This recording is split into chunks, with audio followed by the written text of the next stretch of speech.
Welcome, gentle soul, to another quiet visit with the past.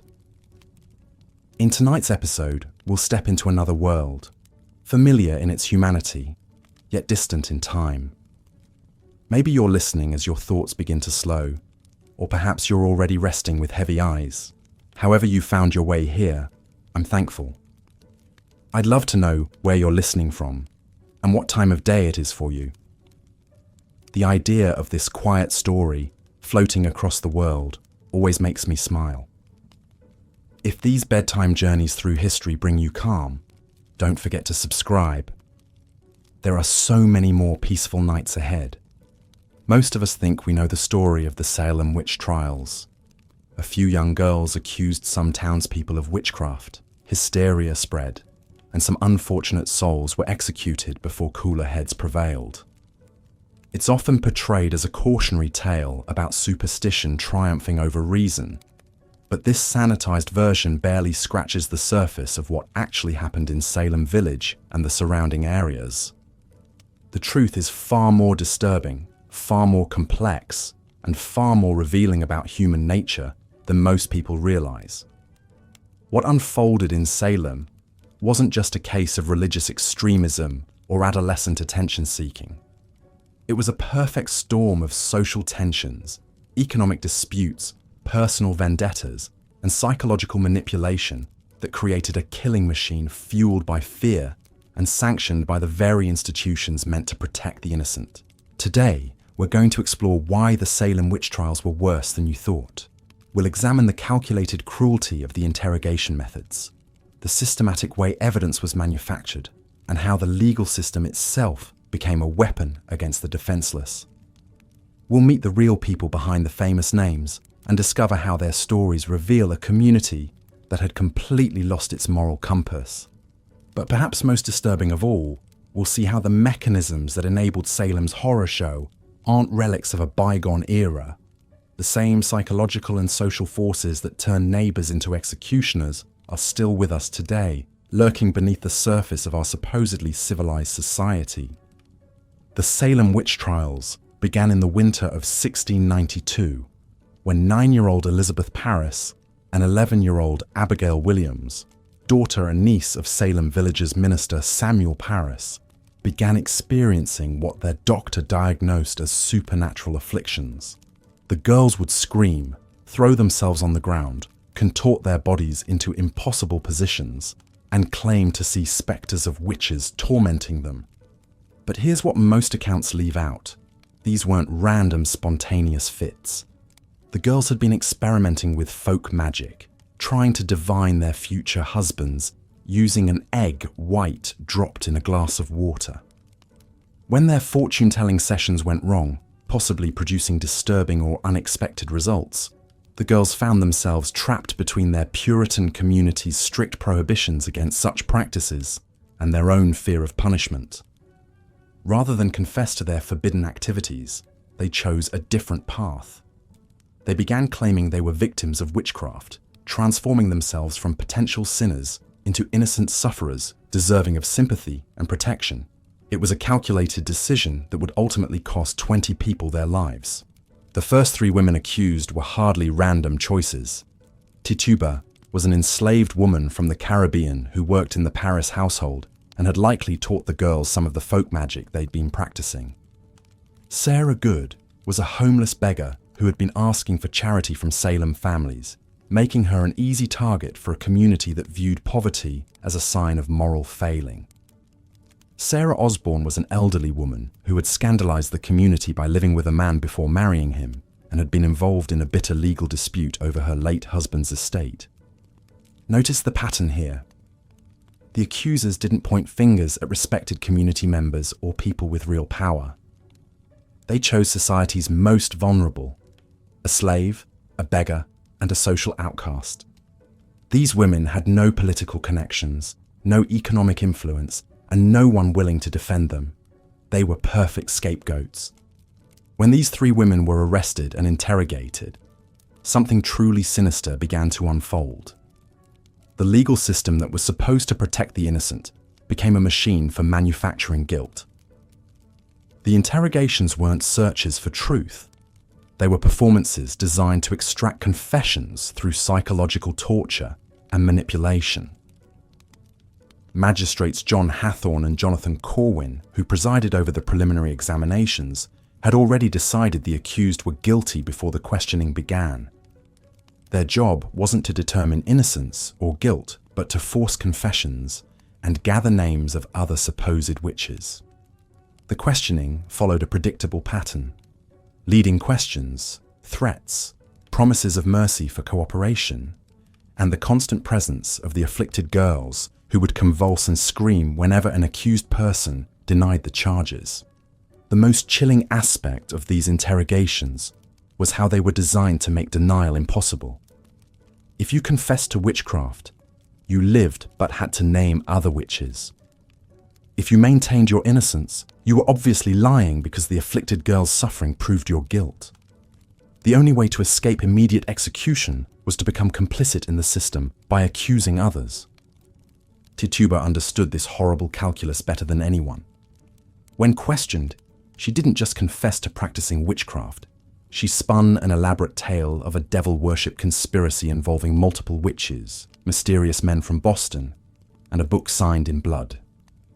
Her confession was everything the magistrates wanted to hear: confirmation that a vast supernatural conspiracy was threatening Salem, justification for expanding the investigation, and a roadmap for finding more witches.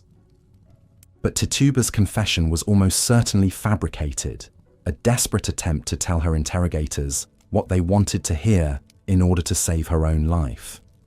She had learned that in this new reality, truth was whatever the authorities needed it to be, and survival meant becoming an active participant in the lie. The system that emerged from these early interrogations was diabolically efficient. The afflicted girls became the star witnesses, their theatrical fits and accusations treated as infallible evidence of supernatural attack. Anyone who questioned their credibility or suggested natural explanations for their behavior immediately became suspect themselves. The magistrates, convinced they were fighting a cosmic battle between good and evil, abandoned any pretense of fair legal procedure. What made this system particularly insidious was how it weaponized the community's existing tensions and grudges. Salem Village was already fractured by disputes over land, church leadership, and social status. Families that had been feuding for years suddenly had a legal mechanism to destroy their enemies. All you needed was to whisper the right words to the afflicted girls, and your rival could be arrested, interrogated, and potentially executed. The Putnam family, who were among the most vocal supporters of the witch trials, had been locked in bitter disputes with several families that would later find themselves accused of witchcraft. Thomas Putnam's 12-year-old daughter Anne was one of the primary accusers, and it's hard to believe her accusations weren't influenced by the adult grievances swirling around her household. As the trials progressed, the definition of evidence expanded to include increasingly absurd forms of proof. Spectral evidence, where accusers claimed to see the ghostly forms of witches attacking them, became the primary means of conviction.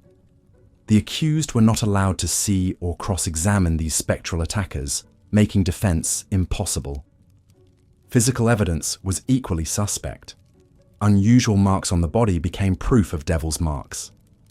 The inability to recite the Lord's Prayer perfectly under extreme stress became evidence of supernatural interference. Even successful prayer was sometimes twisted into proof of guilt, with magistrates claiming the accused were using religious words to cast spells. The touch test, where afflicted persons would allegedly be cured by touching their supposed tormentor, was treated as scientific proof despite its obvious potential for manipulation. The afflicted girls had every incentive to continue their performances, as they had become the center of attention in a community where young women typically had no voice or power. Perhaps most disturbing was how the legal system abandoned its own principles to accommodate the witch hunt. The normal rules of evidence were suspended. Hearsay became admissible. The testimony of convicted witches was accepted against others, even though these same people were supposedly in league with the father of lies. Defense attorneys were not provided, and those who attempted to advocate for the accused often found themselves under suspicion. The court even accepted evidence that would have been laughable under normal circumstances. When Martha Corey was accused, the afflicted girls claimed they couldn't see what clothes her spectre was wearing because she had blinded them. When investigators went to Corey's house to check her clothing, they found her sitting quietly at home. Rather than taking this as evidence that she couldn't have been attacking the girls, the court decided it proved she was so powerful a witch that she could appear in two places at once. This is what made Salem truly terrifying. It wasn't just a case of superstitious people believing in magic. It was a systematic perversion of justice, where the mechanisms meant to protect the innocent were deliberately corrupted to serve the needs of the accusers and authorities. The witch trials became a perfect machine for converting suspicion into conviction, fear into death sentences, and neighbors into executioners. The speed with which this system consumed lives was breathtaking. Between February and September 1692, over 200 people were accused of witchcraft. 20 were executed, and several more died in the horrific conditions of the local jails while awaiting trial. But these numbers only hint at the true scope of the terror that gripped the community. The psychological torture inflicted on the accused began long before they reached the gallows. Many spent months in chains in overcrowded, unsanitary jails where disease was rampant and basic necessities were luxuries. Families were forced to pay for their loved ones' imprisonment, adding financial ruin to their emotional devastation. Some accused persons died in jail from the appalling conditions, becoming victims of the witch hunt just as surely as those who were executed. The executions themselves were public spectacles designed to reinforce the community's belief in the righteousness of their cause. But even here, the accused often demonstrated more dignity and faith than their accusers. Many maintained their innocence to the end, forgiving their persecutors and praying for their souls. Their final words often revealed the profound injustice of their situation and the moral bankruptcy of the system that had condemned them. What makes the Salem Witch Trials worse than most people realize isn't just the number of lives lost or the brutality of the methods used. It's how the entire community became complicit in a system of legalized murder, how institutions that were supposed to protect the innocent became weapons against them, and how quickly civilized people could be transformed into a mob baying for blood. The Salem Witch Trials reveal something deeply unsettling about human nature and the fragility of justice. They show us how fear can be weaponized, how authority can be corrupted, and how quickly a community can lose its moral compass when caught in the grip of mass hysteria. Most disturbing of all, they remind us that the capacity for such evil doesn't belong to a distant, more primitive past, but lurks within the human heart, waiting for the right conditions to emerge.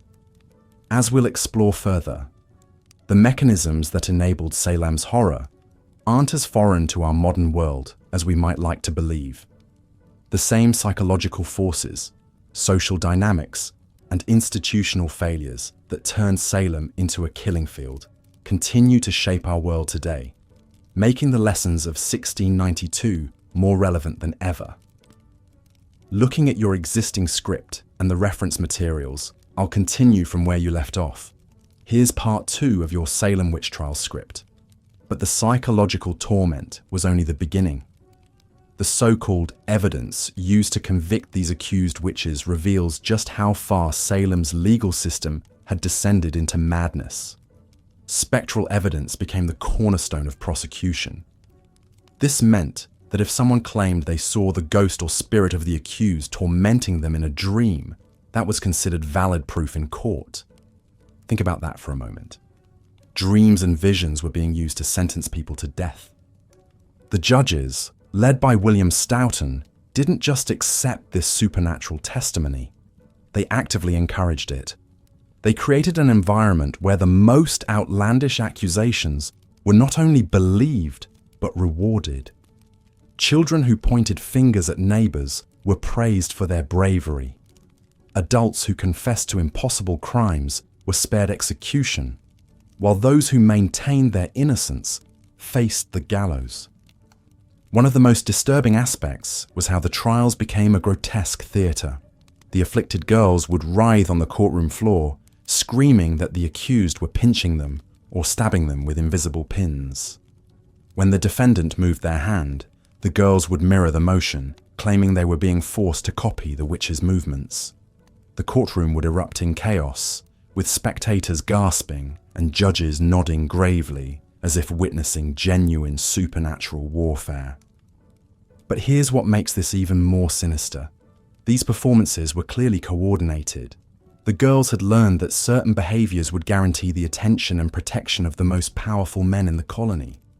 They discovered they could destroy anyone they chose simply by pointing and screaming, and the adults who should have protected the innocent instead fed this monster they had created.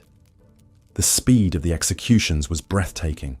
Once accused, defendants had virtually no time to mount a proper defense. Bridget Bishop went from accusation to execution in just 2 months. Others had even less time. The court was operating like a conveyor belt of death, processing cases with ruthless efficiency that prioritized spectacle over justice. What's particularly chilling is how the accusations followed predictable patterns of social prejudice. Women who didn't conform to Puritan ideals of female submission were prime targets. Sarah Good was a homeless beggar who had the audacity to mutter under her breath when refused charity. Sarah Osborne had committed the unforgivable sin of living with a man before marriage. These weren't random accusations. They were targeted character assassinations disguised as holy warfare. The economic motives become even clearer when you examine the property seizures. When someone was accused of witchcraft, their assets were immediately frozen. If they were executed, their property was forfeited to the state. Suddenly, neighbors who had long-standing property disputes found a convenient way to eliminate their rivals. The witch trials became a mechanism for the largest forced wealth transfer in colonial Massachusetts history. Consider the case of George Jacobs Sr., a wealthy farmer who had accumulated significant property over his lifetime. His own granddaughter accused him of witchcraft, but only after he had refused to transfer his land to other family members. Within months, Jacobs was dead, and his property was being divided among those who had testified against him. This wasn't justice.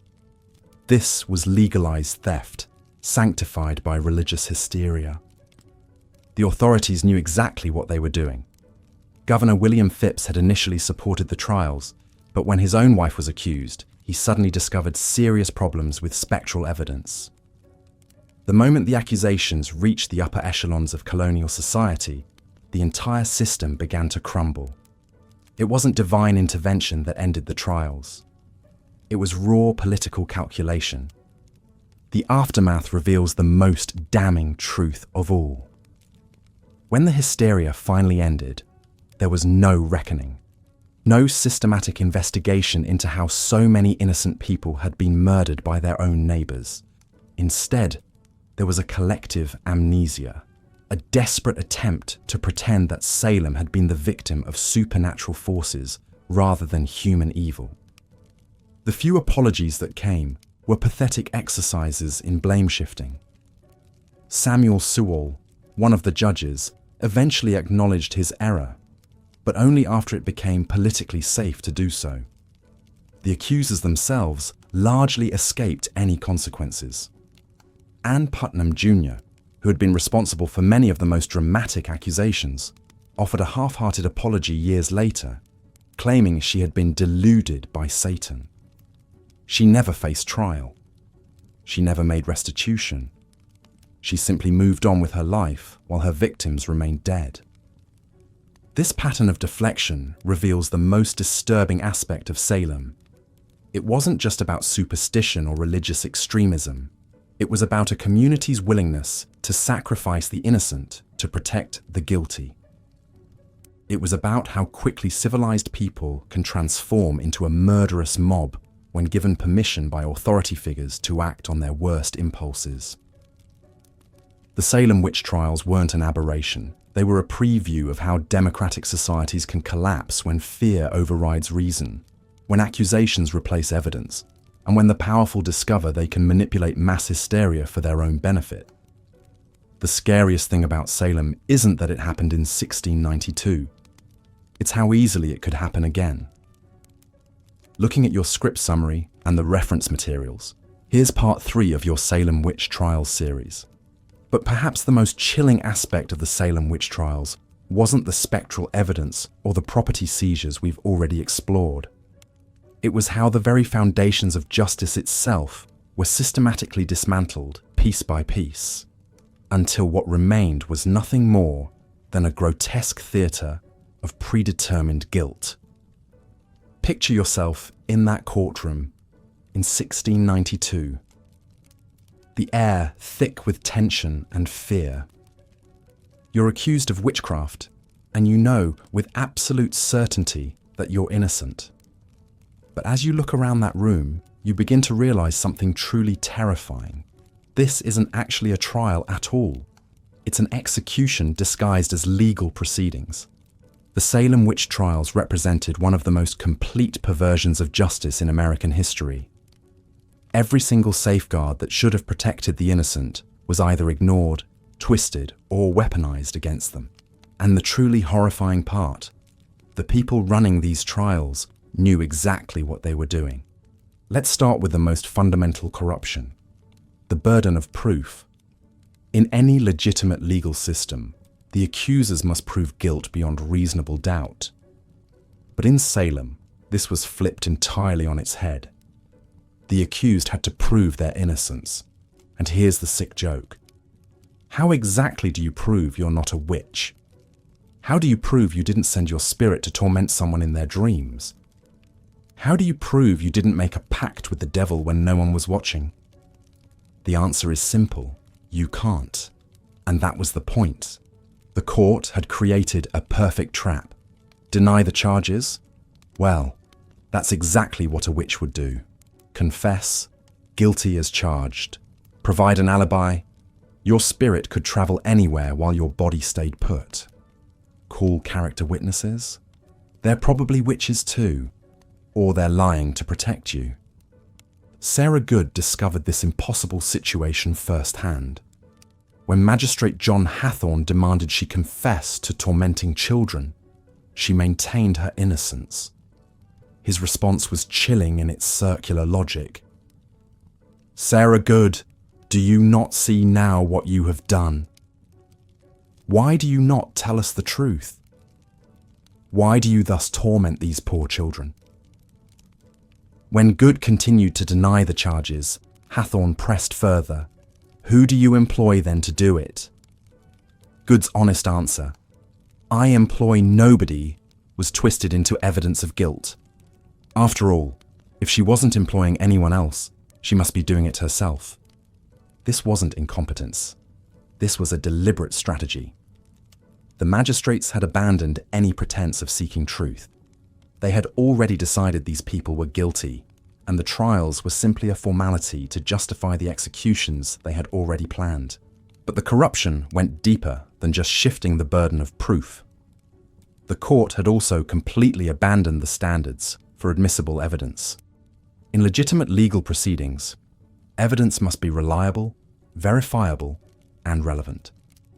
In Salem, the court accepted the most absurd and unprovable claims as absolute fact. Dreams were presented as evidence. Visions were treated as eyewitness testimony.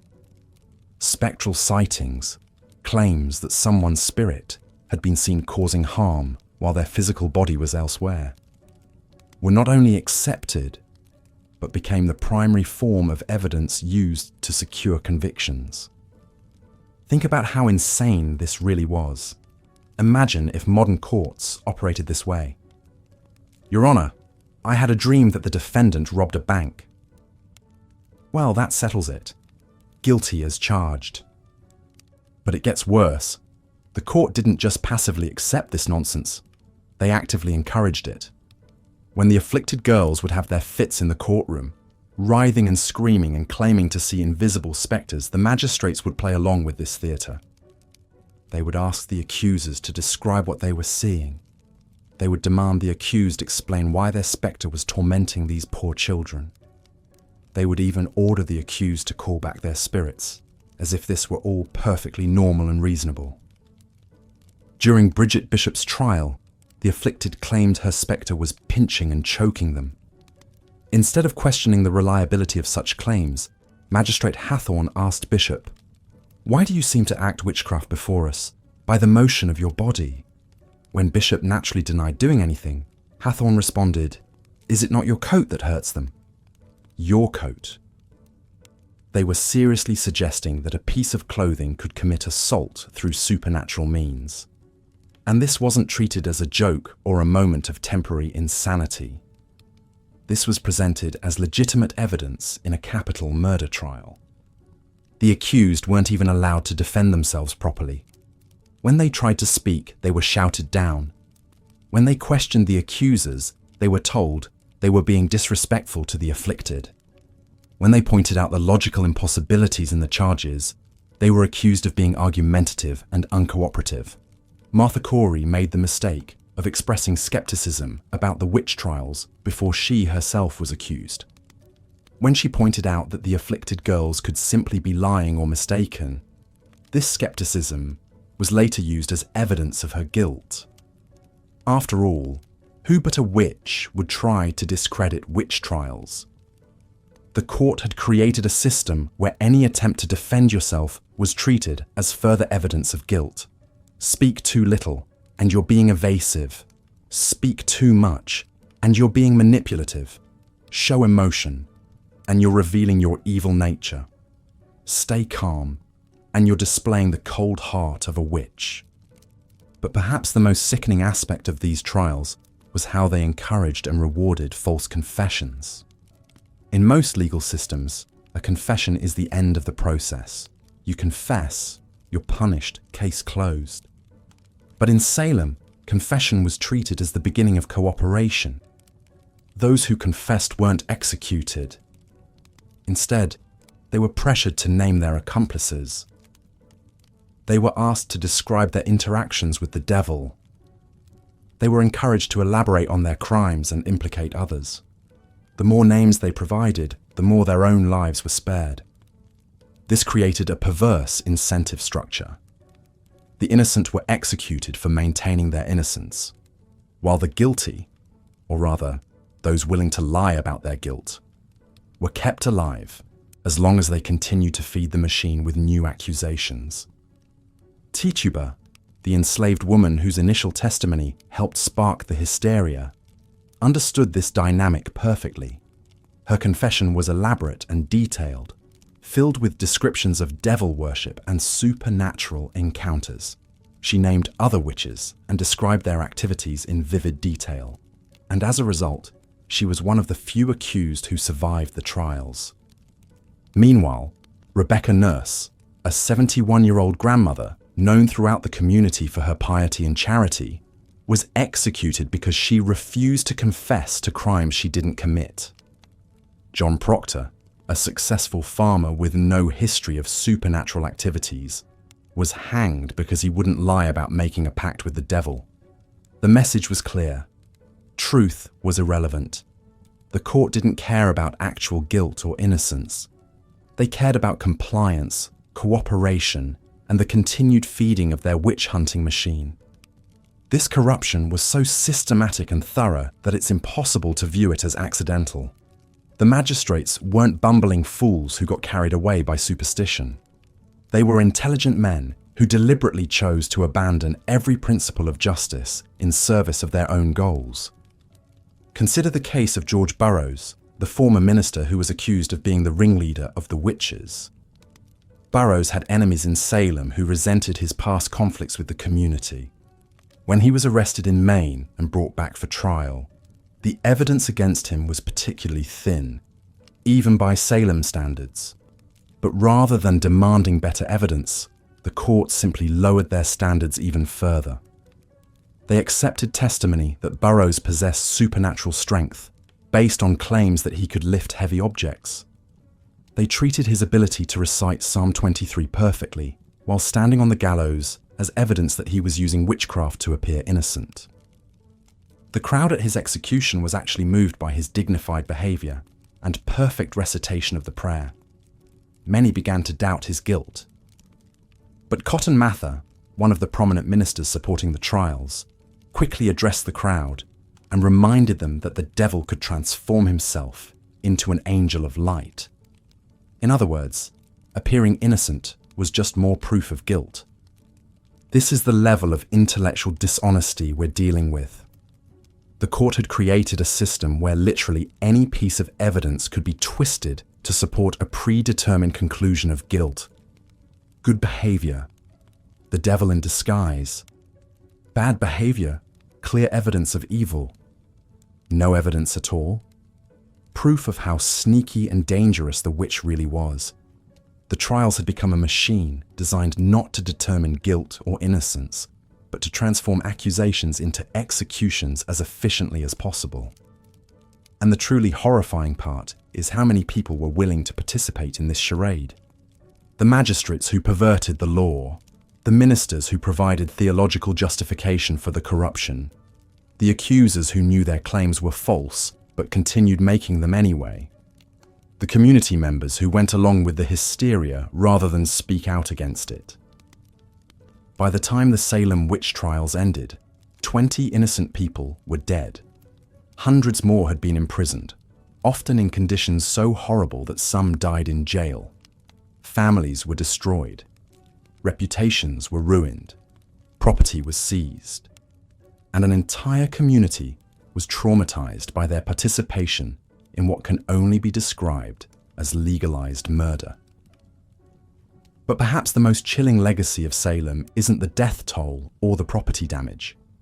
It's the precedent it set for how quickly and completely a society can abandon its principles when fear takes hold. How easily the machinery of justice can be transformed into an instrument of persecution. How willing ordinary people can be to participate in atrocities as long as they're given official sanction and social approval. The Salem Witch Trials weren't an aberration or an accident. They were the logical result of a society that chose fear over reason, conformity over conscience, and expedience over justice. And the lessons of Salem remain as relevant today as they were over 3 centuries ago, serving as a permanent warning about the fragility of the values we claim to hold dear. Looking at your existing script, parts 1 through 3, I'll continue with part 4, maintaining the same tone and style while advancing the narrative about the Salem Witch Trials. Here's part 4. But perhaps the most insidious aspect of the Salem Witch Trials wasn't just the corrupted legal system or the fabricated evidence. It was how the accusations themselves became a weapon of social warfare, wielded by those seeking to settle old scores and eliminate inconvenient neighbors. The finger-pointing wasn't random chaos. It was strategic, calculated, and devastatingly effective. Consider the case of Martha Corey, a woman whose only crime was expressing skepticism about the witch trials themselves. When the initial accusations began flying in 1692, Corey made the fatal mistake of suggesting that the afflicted girls might be lying or mistaken. She questioned whether spectral evidence could be trusted in a court of law. For this act of reasonable doubt, she was immediately branded a witch herself. The message was clear: dissent would not be tolerated. The accusers had stumbled upon the perfect system of social control. Anyone who questioned the proceedings could instantly become a target. It was a self-reinforcing cycle of terror that made opposition virtually impossible. Speak out against the trials, and you'd find yourself in chains within days. The community was effectively held hostage by its own fear. What made this system particularly cruel was how it exploited existing social tensions that had been simmering for years. Salem Village was already fractured by disputes over land, church leadership, and economic competition. Families had been feuding for decades over property lines and inheritance rights. The witch trials simply provided a convenient mechanism to weaponize these grievances. Take the case of Rebecca Nurse, a 71-year-old grandmother who was widely respected in the community for her piety and good works. But the Nurse family had been embroiled in a bitter land dispute with their neighbors, the Putnams. When young Ann Putnam Jr. began having fits and claimed to see Rebecca Nurse's spectre tormenting her, it wasn't supernatural intervention. It was the Putnam family using the witch trials to destroy their enemies through legal means. The pattern becomes even clearer when you map out the accusations geographically. The majority of the accused lived on the eastern side of Salem Village, while most of the accusers lived on the western side. This wasn't coincidence.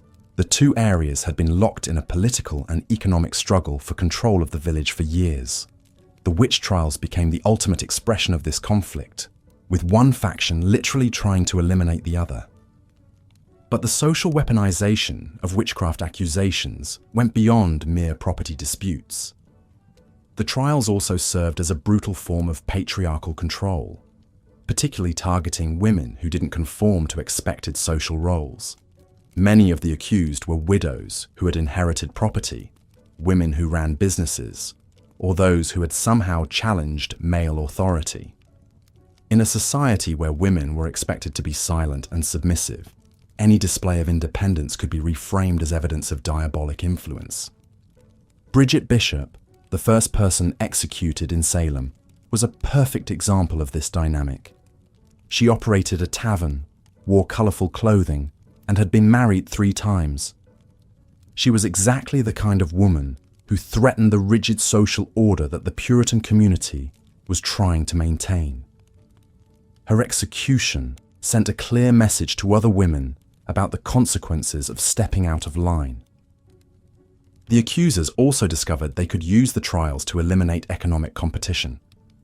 Martha Carrier was accused partly because her family's success in farming had made neighbors jealous and resentful. John Proctor was targeted after he criticized the trials and threatened the economic interests of those profiting from the confiscated property of the accused. The witch trials had become a grotesque form of hostile takeover, allowing people to destroy their rivals while claiming divine justification. Perhaps most disturbing was how the trials created an economy of accusation.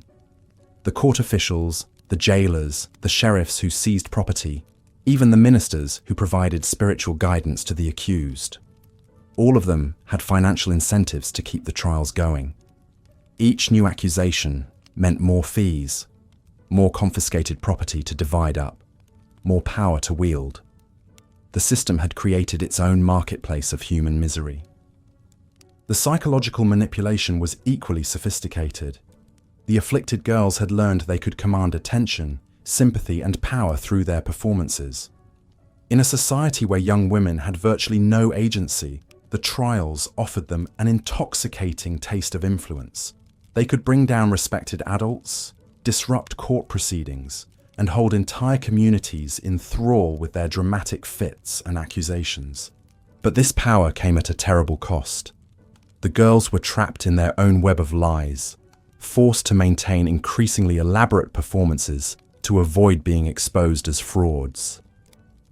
Some of them later expressed regret for their role in the trials, but by then it was too late.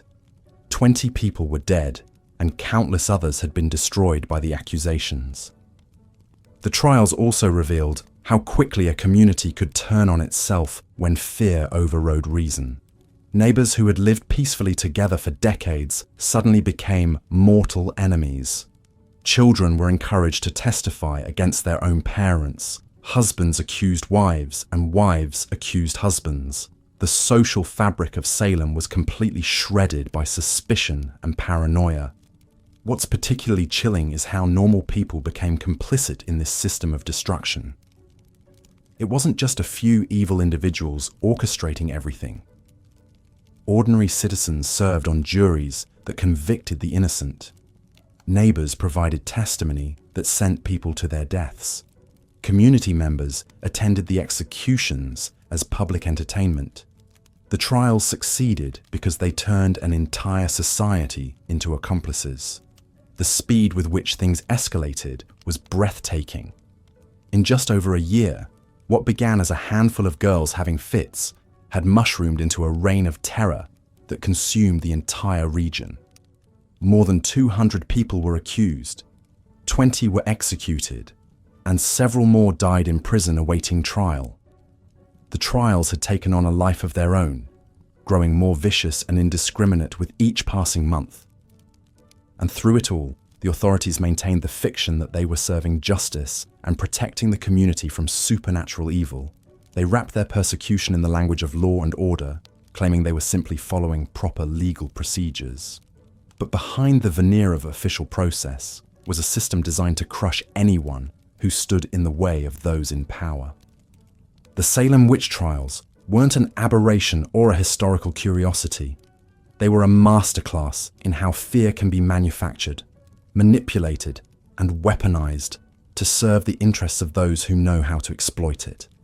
The techniques used in Salem, the manufactured evidence, the coerced confessions, the social pressure to conform, the economic incentives for accusation, these are tactics that have been repeated throughout history whenever societies have decided that certain groups of people are expendable.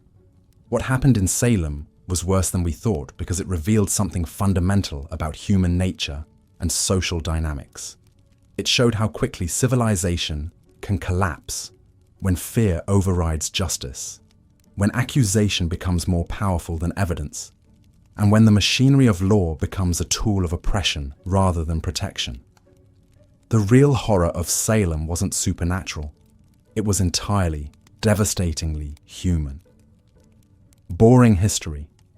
Why the Salem Witch Trials were worse than you thought, Part 5. But perhaps the most chilling aspect of the Salem Witch Trials wasn't just the corrupted legal system or the economic exploitation. It was how ordinary neighbors turned against each other with a viciousness that would make medieval inquisitors blush.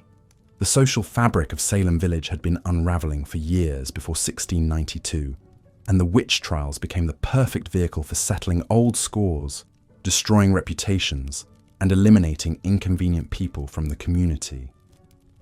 Consider the case of Rebecca Nurse, a 71-year-old grandmother who was by all accounts one of the most respected women in Salem village. She was known for her piety, her charitable work, and her gentle demeanor. When she was first accused of witchcraft, even the magistrates seemed skeptical. But the accusers persisted, claiming that Nurse's spectre had tormented them mercilessly. What made Nurse such a target? Her family had been embroiled in a bitter land dispute with the Putnam family for decades. Thomas Putnam's wife, Anne Putnam Sr., was one of the most vocal accusers in the trials. Suddenly, the accusations against Rebecca Nurse make perfect sense. This wasn't about witchcraft at all, but about settling a generational feud through the most brutal means available. The trials created an atmosphere where suspicion poisoned every interaction. Neighbors who had lived peacefully side by side for years suddenly saw each other as potential threats. A harsh word, a failed recipe, even a sideways glance could be interpreted as evidence of malevolent supernatural power. The accusers, many of them young girls who had initially seemed to be genuine victims, quickly discovered that their claims carried enormous weight. They could point a finger at anyone and watch as that person's life was destroyed. The power was intoxicating, and they wielded it with increasing boldness.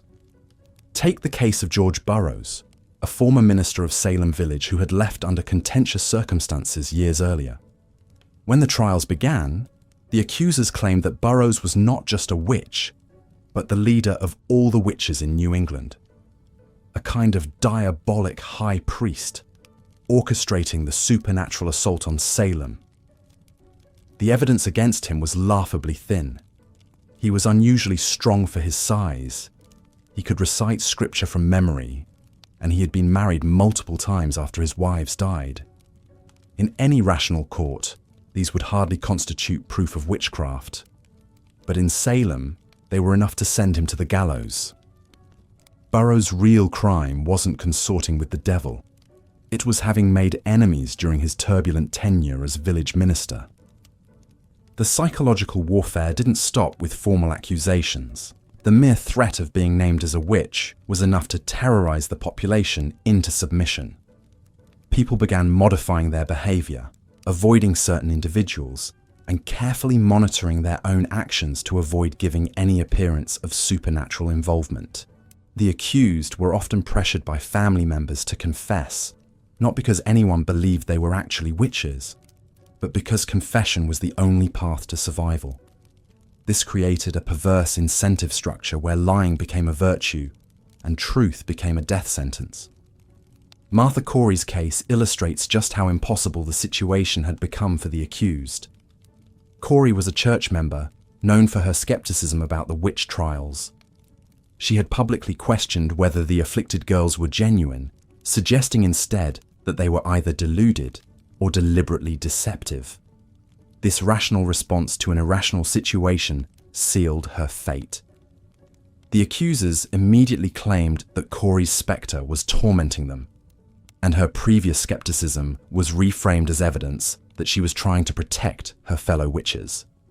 When she was examined, Corey maintained her innocence and continued to express doubt about the entire proceedings. The magistrates took this as further proof of her guilt. After all, only a witch would question the godly work of exposing witchcraft. The trials also revealed the deep misogyny that ran through Puritan society like a poisonous river. While men were certainly accused and executed, the vast majority of the accused were women, and the nature of the accusations often focused on behaviors that challenged traditional gender roles. Women who were too independent, too outspoken, or too successful in business were prime targets. Bridget Bishop, the first person executed in the Salem trials, was a tavern keeper who dressed flamboyantly and had been married multiple times. She was everything that Puritan society taught women not to be: independent, sexually confident, and financially successful. Her execution sent a clear message to other women about the consequences of stepping outside prescribed social boundaries. But the trials weren't just about punishing individual women. They were about reinforcing an entire system of patriarchal control. The young female accusers, who might seem to have gained power through their role in the trials, were actually being used as instruments of that same patriarchal system. Their accusations were taken seriously only when they aligned with existing social tensions and power structures. When some of the girls later tried to accuse members of prominent families like the Mathers, their claims were suddenly dismissed as unreliable. The message was clear: women's voices mattered only when they served the interests of powerful men. The economic dimensions of the trials became even more sinister when we examine the pattern of property seizure. When someone was accused of witchcraft, their assets were often frozen pending the outcome of their trial. If they were executed, their property was forfeited to the Crown. This created a direct financial incentive for accusations, particularly against wealthy individuals. Sheriff George Corwin became notorious for his zealous seizure of property from the accused, stripping families of their homes, livestock, and possessions even before trials were concluded. Some families were left destitute, forced to flee Salem to escape both accusation and financial ruin. The case of Philip English illustrates how wealth could make someone a target. English was one of Salem's most successful merchants, with extensive holdings in ships, warehouses, and real estate. When he and his wife were accused of witchcraft, they fled to New York, but Sheriff Corwin seized virtually all of their property. The accusations against English were particularly flimsy. He was said to have appeared spectrally at witch meetings, but there were no other substantial claims against him. His real crime was being successful enough to attract envy and wealthy enough to make his destruction profitable. The psychological toll of the trials extended far beyond those who were directly accused. Families were torn apart as relatives turned against each other, either out of genuine belief or out of fear for their own safety.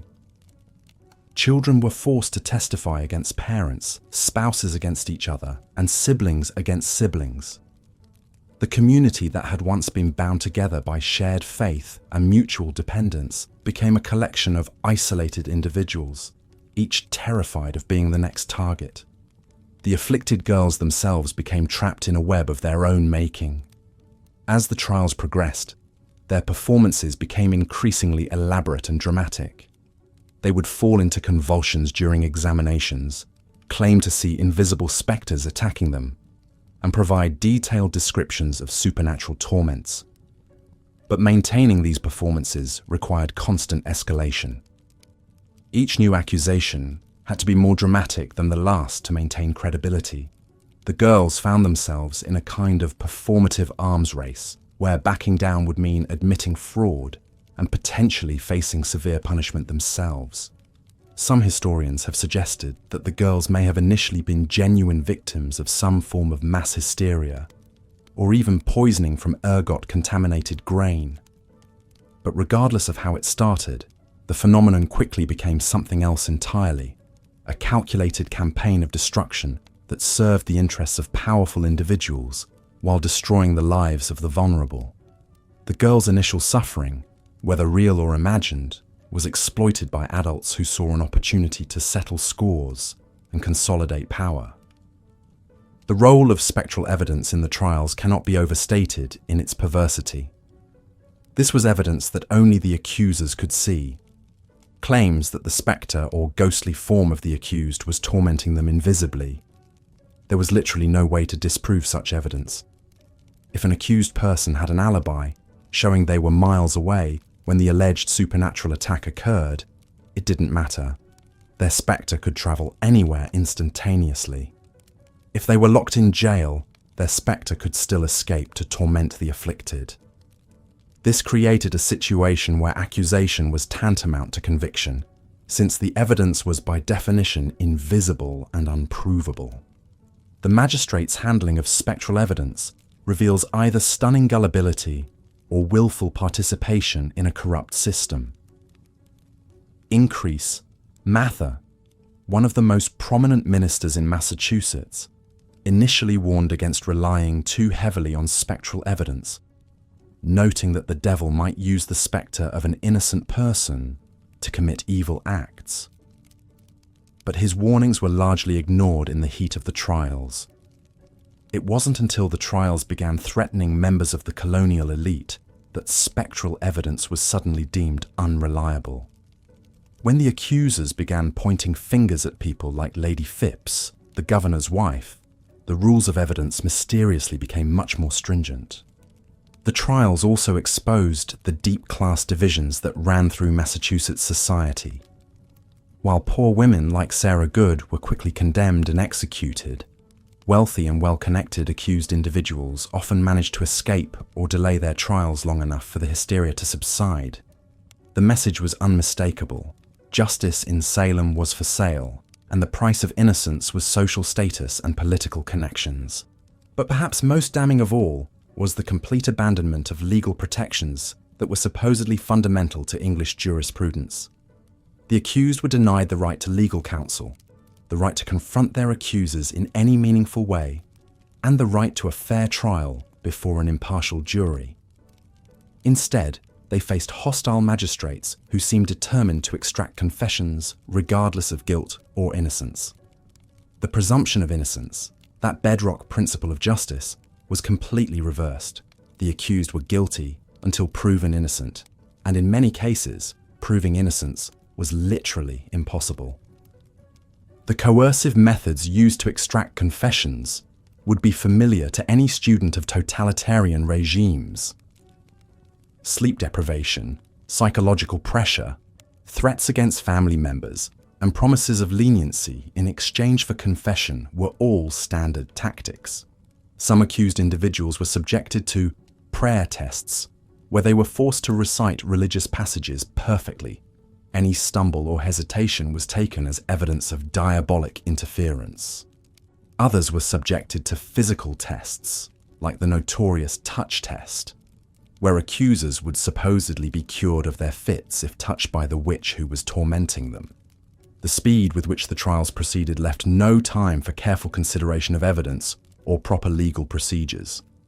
From the first accusations in February 1692 to the last executions in September, the entire ordeal lasted less than 8 months.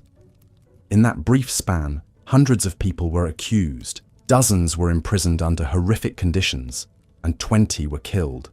The breakneck pace served the interests of those orchestrating the trials, preventing any organized opposition from forming and maintaining the atmosphere of crisis that justified extraordinary measures. As we examine these trials from our modern perspective, it's tempting to dismiss them as the product of a more superstitious and ignorant age, but that interpretation misses the point entirely. The Salem Witch Trials weren't a failure of reason. They were a successful implementation of a system designed to eliminate opposition and consolidate power. The superstition was just the excuse, the mechanism by which rational actors pursued very real political and economic goals. The true horror of Salem wasn't that people believed in witches, but that they used that belief as a weapon against their neighbors. The legacy of Salem extends far beyond colonial Massachusetts.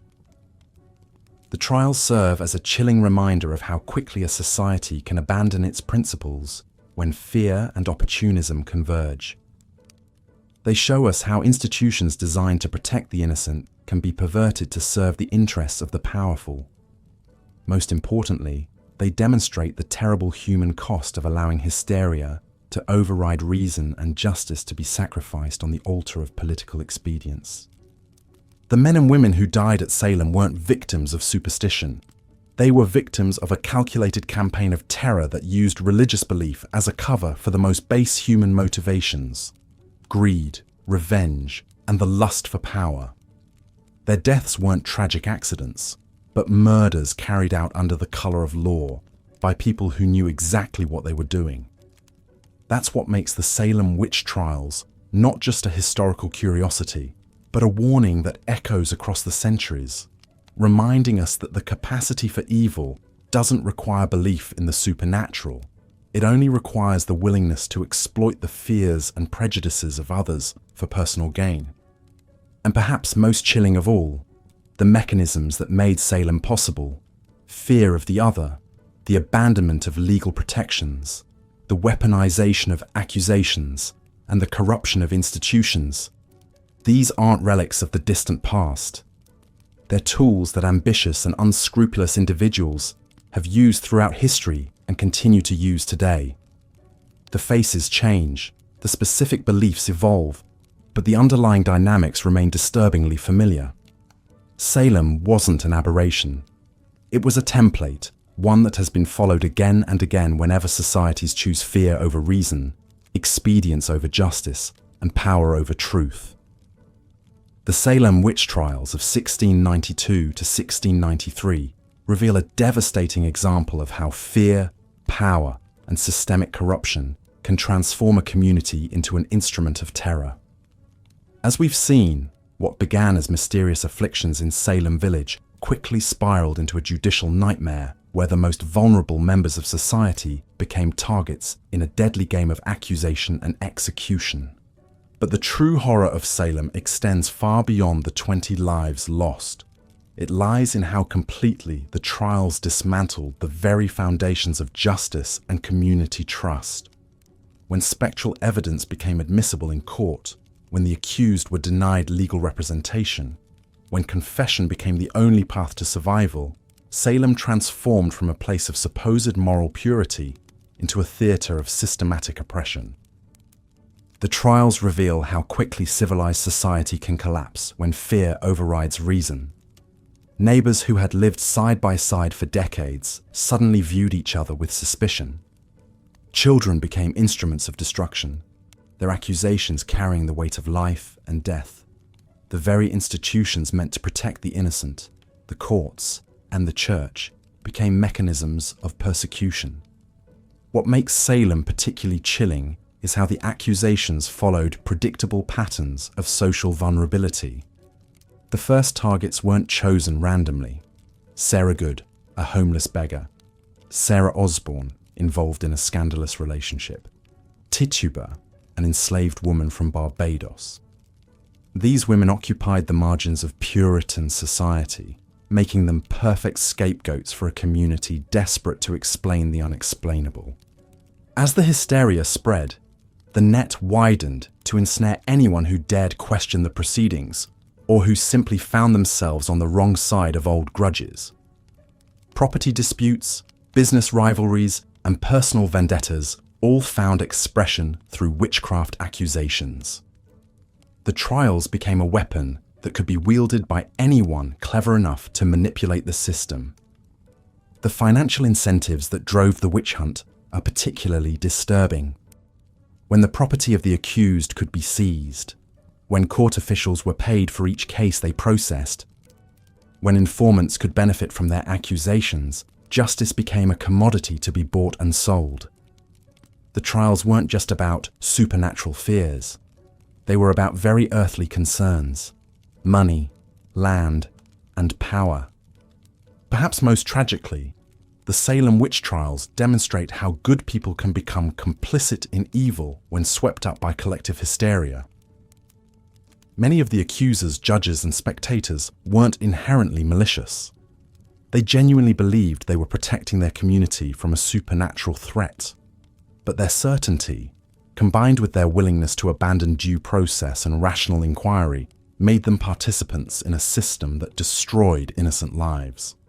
The psychological tactics employed during the trials, forced confessions under threat of execution, the use of children as witnesses, the acceptance of unprovable spectral evidence, created an environment where truth became impossible to distinguish from fiction. In such a system, innocence offered no protection. The only safety lay in confession, in playing along with the delusion, in becoming part of the machinery of persecution. The aftermath of Salem was almost as telling as the trials themselves.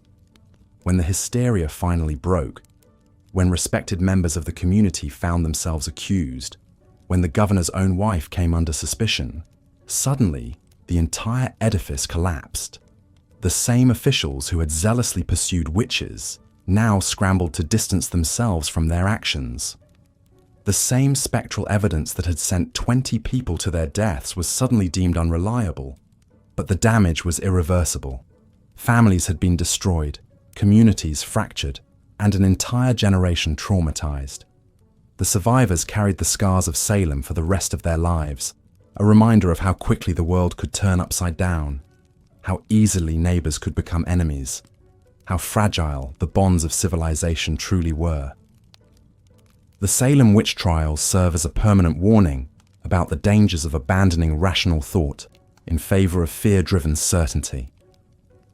They show us how quickly justice can be perverted when we allow emotion to override evidence, when we permit the vulnerable to be sacrificed for the comfort of the powerful, when we mistake hysteria for righteousness.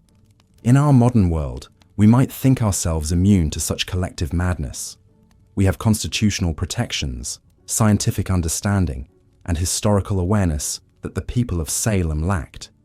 But the underlying human tendencies that enabled the witch trials, fear of the other, desire for simple explanations to complex problems, willingness to believe rumors over evidence, susceptibility to moral panic, these remain as potent today as they were over 3 centuries ago. Salem reminds us that the price of civilization is eternal vigilance, not just against external threats, but against our own capacity for cruelty when we convince ourselves that cruelty serves a righteous cause. The true lesson of Salem isn't about witches or the supernatural. It's about the terrifying ease with which ordinary people can become instruments of injustice when they surrender their individual moral judgment to the mob. The 20 victims of Salem died not because they practiced witchcraft, but because they lived in a society that had lost its way, that had allowed fear to triumph over compassion, superstition over reason, and vengeance over justice. Their deaths stand as a testament to the consequences of abandoning the principles that separate civilization from barbarism. And their memory serves as a warning that such abandonment can happen anywhere, anytime, to anyone who believes themselves immune to the darkness that lurks within human nature. Looking at the summary and reference files, I'll continue the script from where Part 6 left off, focusing on how the Salem Witch Trials exploited psychological vulnerabilities and social dynamics to perpetuate the hysteria. But perhaps most chilling of all was how the Salem Witch Trials revealed humanity's capacity for psychological manipulation and collective delusion. The accusers didn't simply point fingers randomly. They weaponized the deepest fears and anxieties of their community, turning neighbor against neighbor through a systematic campaign of terror that would make modern propagandists envious. The afflicted girls, led by Abigail Williams and Mercy Lewis, had stumbled upon something more powerful than any spell or potion. They had discovered that in a society built on rigid hierarchies and suppressed tensions, the right accusation at the right moment could topple entire families and reshape the social order. These weren't random outbursts of teenage hysteria. These were calculated performances designed to exploit every psychological weakness in Puritan society. Consider how the girls chose their targets. They began with Tituba, an enslaved woman from Barbados whose foreign origins and different cultural practices made her an easy scapegoat. They moved on to Sarah Good, a homeless beggar whose poverty and social isolation had already made her an outcast. Then came Sarah Osborne, an elderly woman who had violated social norms by living with a man before marriage. Each accusation was a carefully chosen arrow aimed at society's most vulnerable members. But the genius of their manipulation lay in how they gradually escalated their targets. Once the community had accepted that outcasts could be witches, the girls began accusing more respectable citizens. They understood that credibility was cumulative. Each successful accusation made the next one more believable. Each execution created a precedent that made the next death easier to justify. The girls had also mastered the art of spectral evidence, that twisted legal concept that allowed dreams and visions to be treated as courtroom testimony. They would writhe and scream in court, claiming to see the invisible specters of the accused tormenting them. When challenged, they had the perfect defense. How could anyone disprove what they claimed to see in the spirit world? How could the accused defend themselves against crimes that existed only in the supernatural realm? This wasn't just legal innovation, it was psychological warfare. The girls had created a system where accusation was tantamount to conviction, where defense was impossible, and where the very act of protesting one's innocence could be twisted into evidence of guilt. They had discovered that in a society consumed by fear of the invisible and unknowable, the power to interpret the supernatural was the ultimate authority. The community's response reveals just how vulnerable human psychology can be to mass manipulation. Rational, educated men like Samuel Parris and Cotton Mather, who should have been skeptical of teenage girls claiming supernatural powers, instead became their most ardent supporters. They transformed what should have been obvious adolescent attention-seeking into a holy crusade against Satan himself. The trials also exploited a fundamental flaw in human reasoning, the confirmation bias that made every strange event, every unexplained illness, every bit of bad luck into evidence of witchcraft. When Martha Corey's accusation was followed by her husband's sudden illness, it wasn't seen as coincidence or stress-related sickness. It was proof of her supernatural malevolence. When storms struck during witch trials, they weren't natural weather patterns, but demonic interference designed to protect the guilty. This selective interpretation of evidence created a closed system of belief that was immune to contradiction. Good harvests meant God was blessing their efforts to root out evil. Bad harvests meant the witches were still among them, requiring more vigorous prosecution. Confessions proved the reality of witchcraft.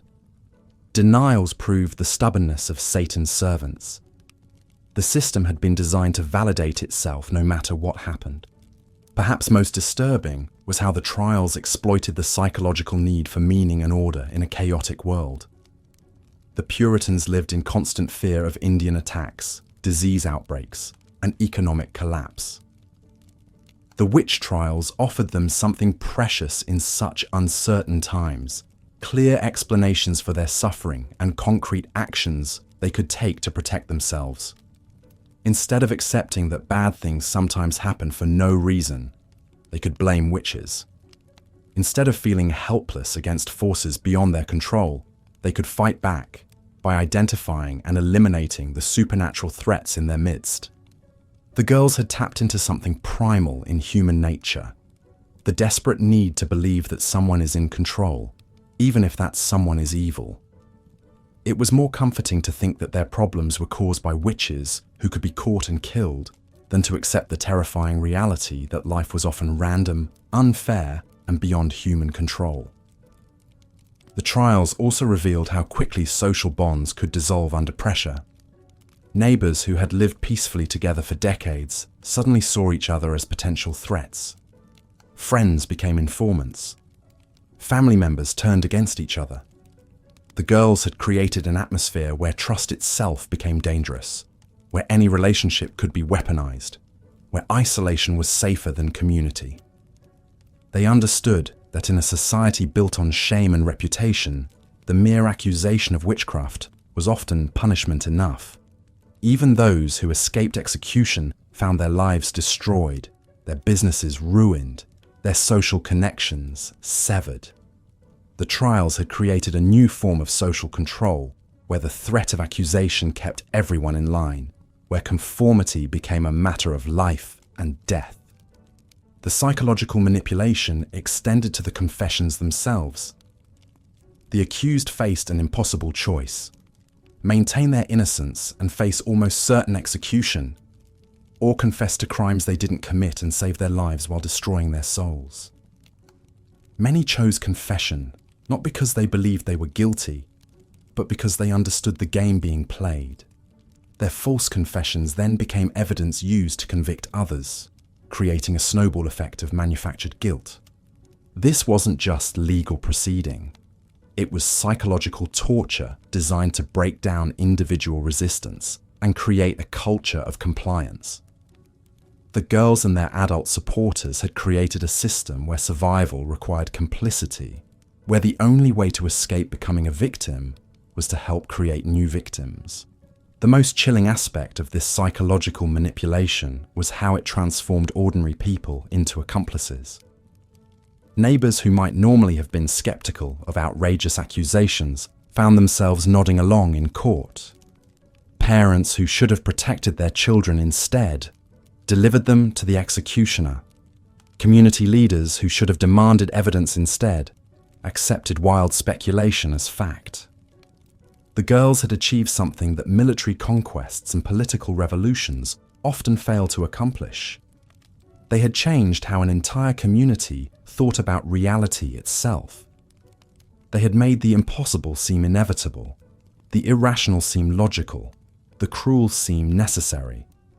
They had weaponized the human capacity for self-deception and turned it against their own neighbors.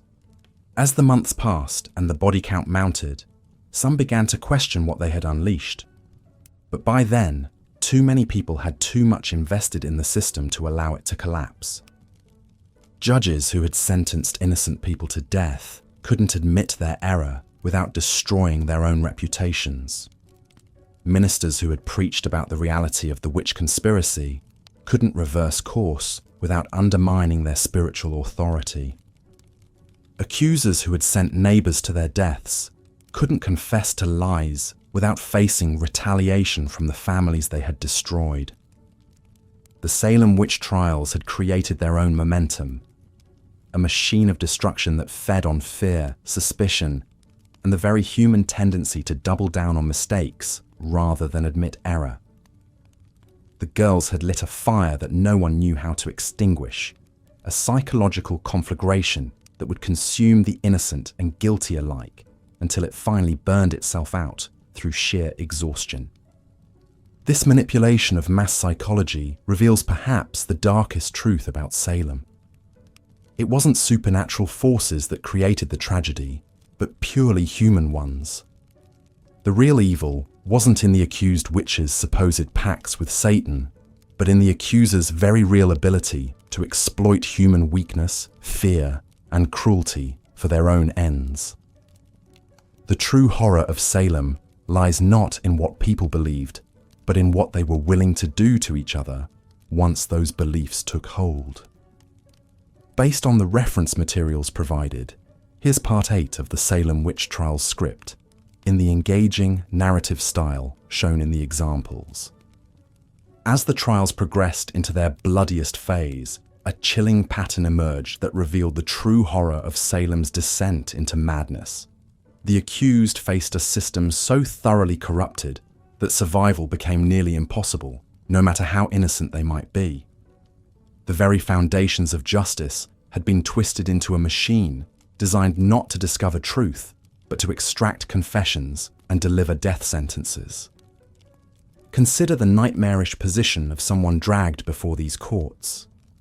You're accused of consorting with the devil, practicing witchcraft, or tormenting your neighbors through supernatural means. The evidence against you? Perhaps a teenage girl claims she saw your spectre pinching her in a dream. Maybe a neighbor insists their cow stopped giving milk after you walked past their property. Or someone testifies that you looked at them strangely before they developed a headache. In any rational legal system, such accusations would be laughed out of court. But Salem, in 1692, had abandoned rationality entirely.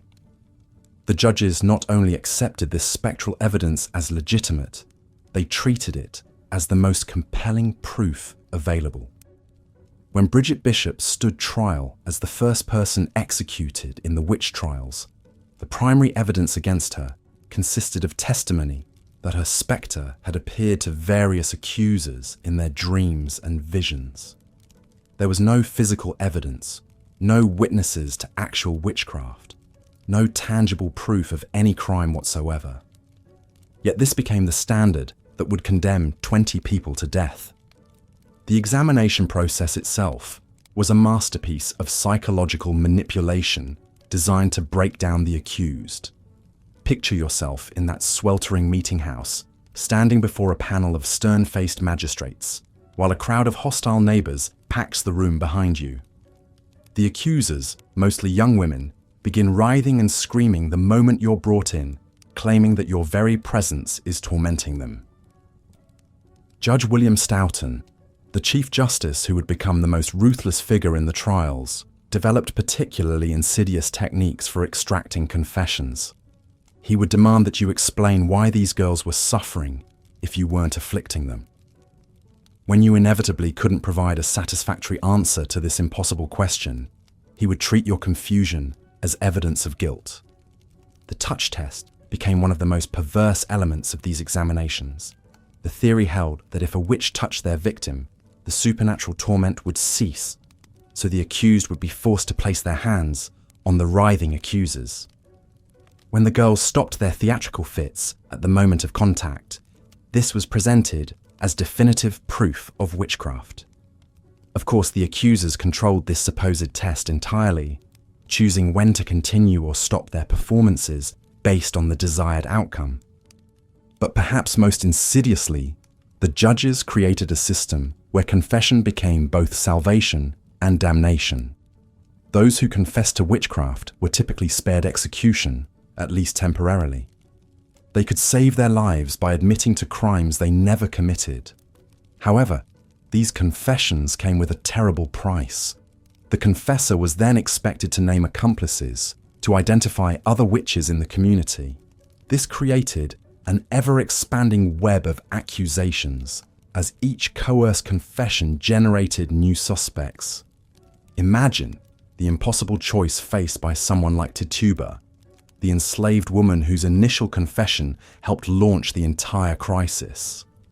Faced with likely torture and certain execution if she maintained her innocence, she chose to weave an elaborate tale of devil worship, flying through the air and attending witch meetings. Her confession not only saved her life, but gave the authorities exactly what they wanted to hear, validating their belief that a vast supernatural conspiracy was indeed at work in Salem. The psychological pressure applied to extract these confessions was extraordinary. The accused were often held in deplorable conditions in overcrowded jails, sometimes for months, while awaiting trial. They were subjected to repeated interrogations, denied adequate food and comfort, and constantly reminded that confession offered their only hope of survival. Family members pleaded with their loved ones to confess, prioritizing life over truth.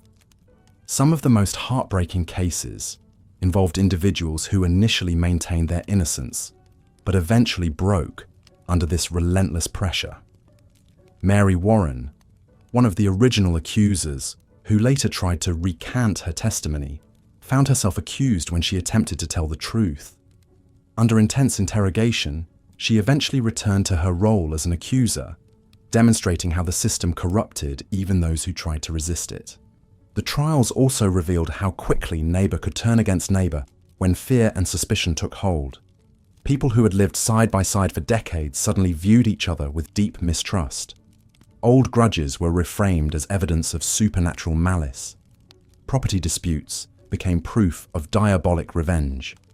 Social tensions that had simmered beneath the surface for years erupted into life-and-death accusations. The case of Rebecca Nurse perfectly illustrates how even the most respected members of the community could fall victim to this madness. Nurse was a 71-year-old grandmother known throughout Salem Village for her piety and kindness. She had spent decades caring for the sick, helping with difficult childbirths, and serving as a moral anchor for her community. When she was accused of witchcraft, many of her neighbors were so shocked that they signed a petition defending her character.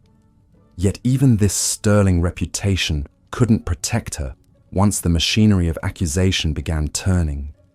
The accusers claimed her spectre had tormented them. Former patients and people she had helped were pressured to reinterpret her past kindnesses as supernatural manipulation. Her very virtues were twisted into evidence against her. Her piety became proof that she was skilled at hiding her true nature. Her knowledge of herbal remedies became evidence of supernatural healing powers. During her examination, Nurse's age and poor hearing worked against her. When she failed to respond quickly to questions or seemed confused by the proceedings, this was interpreted as further evidence of guilt. The accusers performed their usual theatrical displays, falling into fits and claiming her spectre was attacking them even as she stood calmly before the court. Most chillingly, Nurse initially received a not guilty verdict from the jury, but Judge Stoughton was so displeased with this outcome that he sent the jury back to reconsider. Under pressure from the court, they changed their verdict to guilty. When Nurse was given one final chance to confess and save her life, she refused to admit to crimes she hadn't committed. She was executed on July 19, 1692, maintaining her innocence to the end. The treatment of Rebecca Nurse demonstrates how the Salem Witch Trials had created a system where innocence itself became a form of guilt.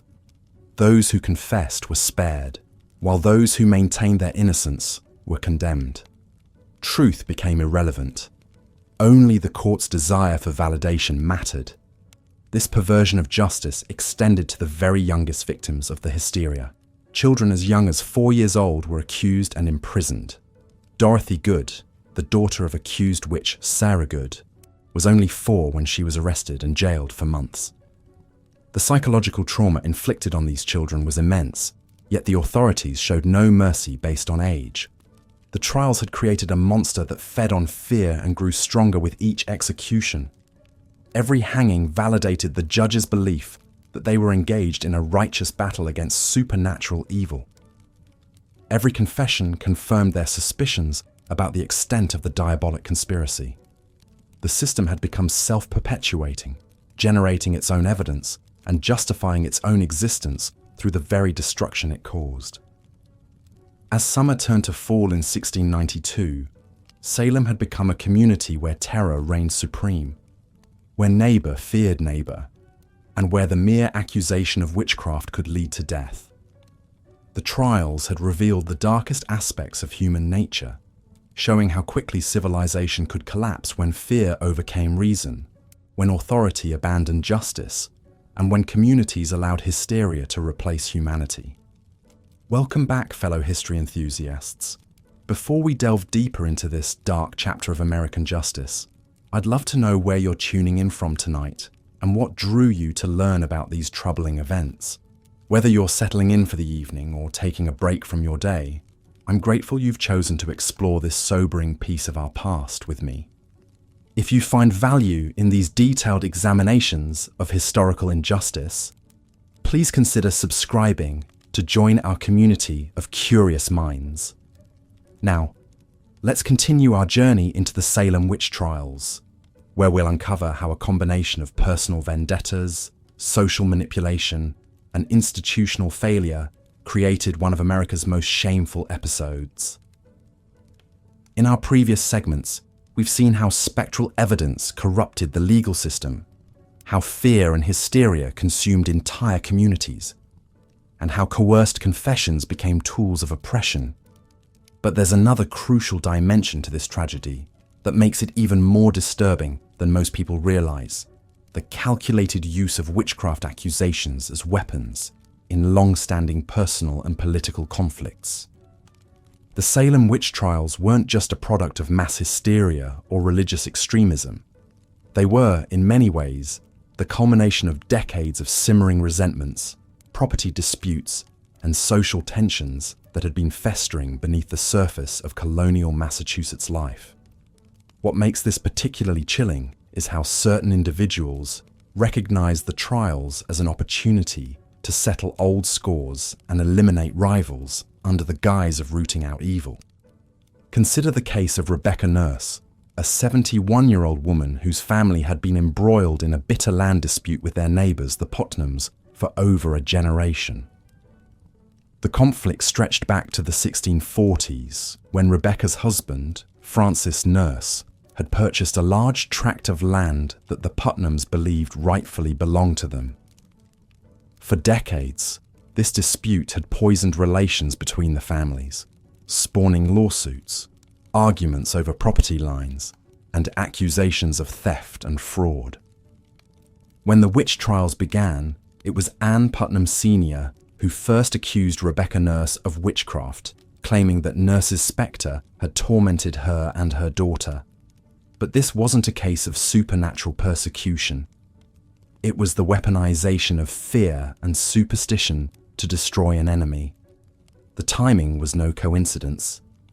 Just months before the accusations began, the Nurse family had won yet another legal victory in their ongoing property dispute, further infuriating the Putnams. What followed was a systematic campaign to destroy not just Rebecca Nurse, but her entire family line. The accusations spread to include other members of the Nurse clan, creating a web of alleged witchcraft that threatened to eliminate the Putnams' rivals entirely. The tragic irony is that Rebecca Nurse was known throughout the community as a woman of exceptional piety and charity. Even some of Salem's most respected citizens testified to her good character, recognizing the accusations for what they truly were. But character witnesses meant nothing in a system that had abandoned rational evidence in favor of spectral testimony.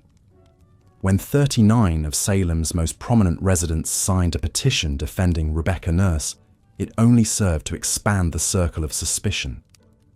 Several of the petition signers themselves soon found their loyalty questioned, and some faced accusations of their own. This pattern of using witchcraft accusations to settle personal grievances wasn't limited to the Nurse Putnam feud. Throughout Salem and the surrounding communities, the trials became a vehicle for resolving disputes that had nothing to do with supernatural evil. Property boundaries, business rivalries, marital conflicts, and social resentments all found expression through accusations of witchcraft. The case of Martha Corey illustrates another dimension of this calculated cruelty. Corey had made the fatal mistake of expressing skepticism about the initial accusations against Tituba and the other accused women. In a community gripped by fear, such skepticism was itself seen as evidence of guilt. How could an innocent person doubt the reality of witchcraft unless they were in league with the devil themselves? Martha Corey's husband, Giles, initially supported the accusations against his wife, perhaps hoping to distance himself from suspicion. But as the trials progressed and he witnessed their fundamental injustice, he began to speak out against the proceedings. This change of heart would cost him his life in one of the most brutal executions in American history. When Giles Corey was himself accused of witchcraft, he refused to enter a plea of guilty or not guilty. Under English common law, this meant he could not be tried, but it also meant he could be subjected to peine forte et dure, being pressed to death under heavy stones until he either entered a plea or died. The authorities hoped that the agony would force Corey to cooperate, allowing them to proceed with a trial and the inevitable execution. For 2 days, the 80-year-old man endured unimaginable torture as more and more stones were piled upon his chest. Witnesses reported that his only words during this ordeal were "more weight," a defiant refusal to give his torturers the satisfaction of his cooperation. Giles Corey died without entering a plea, becoming the only person in American history to be pressed to death. But even this horrific execution served a calculated purpose beyond simple punishment. Under the law, if Corey had been convicted of witchcraft, his property would have been forfeited to the Crown. By refusing to plead and dying under torture rather than by execution, he ensured that his lands would pass to his heirs rather than be seized by the government. In his final act, Giles Corey outsmarted the system that had murdered his wife and sought to destroy his family's legacy. The targeting of the Corey family reveals another disturbing aspect of the Salem trials: the way accusations could spread through social networks, creating cascading waves of suspicion that destroyed entire communities. Once someone was accused, their family members, friends, and associates all became potential targets. The trials created a vicious cycle where each new accusation generated more suspects, and each execution created more grieving relatives who might themselves become threats to the accusers. This expansion of suspicion was particularly devastating for Salem's social fabric because it turned the normal bonds of community into sources of danger. Friendship became suspicious. Why would someone defend the accused unless they shared their guilt? Family loyalty was seen as potential evidence of a witch's coven. Even acts of charity and kindness could be reinterpreted as evidence of supernatural manipulation. The case of Sarah Good exemplifies how social prejudice and personal animosity merged with witchcraft accusations to destroy the most vulnerable members of society. Good was a homeless beggar who wandered through Salem asking for food and shelter. Her poverty and desperate circumstances had made her unwelcome in many homes, and she had developed a reputation for muttering curses when refused charity. When livestock died or children fell ill after Sarah Good had been turned away from their doors, it was easy for people to connect these misfortunes to her presence. But this wasn't supernatural causation. It was the scapegoating of a woman whose poverty and desperation made her an easy target for community frustrations. Sarah Good's fate was sealed not by any evidence of witchcraft, but by her status as an outsider with no one to defend her. The execution of Sarah Good on July 19, 1692, was accompanied by a moment that crystallized the trial's fundamental injustice. As she stood on the gallows, Reverend Nicholas Noyes declared that she knew she was a witch. Good's response has echoed through history. "You are a liar. I am no more a witch than you are a wizard, and if you take away my life, God will give you blood to drink. Whether Sarah Good intended it as a curse or simply a prediction of divine justice, her words proved prophetic. Reverend Noyes died 25 years later, choking on his own blood. But more significantly, her defiant final statement captured the moral clarity that had been so conspicuously absent from the trials themselves.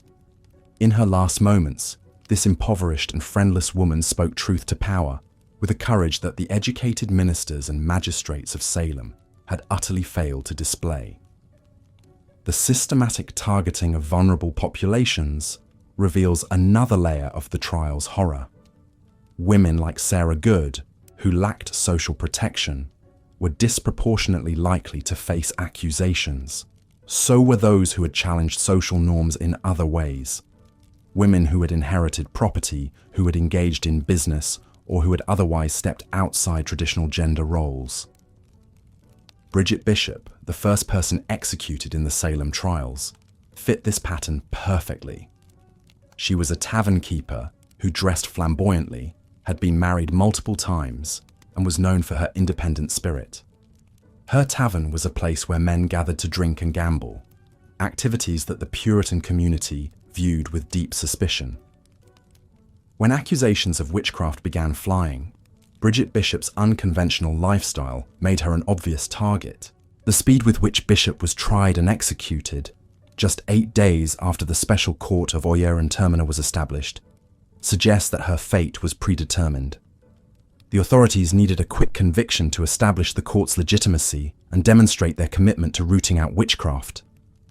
Bishop's reputation and lack of powerful allies made her the perfect first victim. But the targeting of social outsiders was only part of a broader pattern of how the trials reinforced existing power structures while appearing to challenge supernatural evil. The accusations consistently flowed upward from accusers of lower social status to targets of higher status, but they stopped well short of truly challenging the colony's elite. While several prosperous farmers and respected church members were accused, the colonial leadership itself remained largely untouched.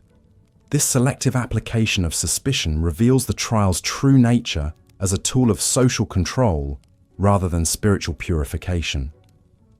The same magistrates who accepted spectral evidence without question when it targeted their social inferiors became suddenly skeptical when accusations began to threaten their own class.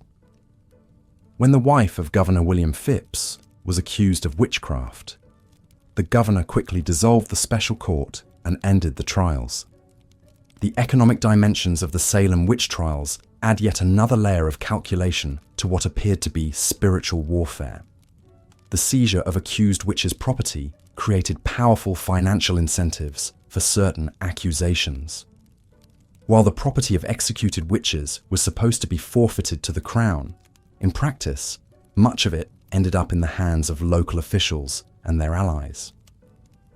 The case of Philip English illustrates how economic motives could drive accusations against the wealthy. English was one of Salem's most prosperous merchants, with extensive shipping interests and substantial land holdings. When he and his wife were accused of witchcraft, they fled to New York rather than face trial. In their absence, local authorities seized their property, effectively destroying English's business empire.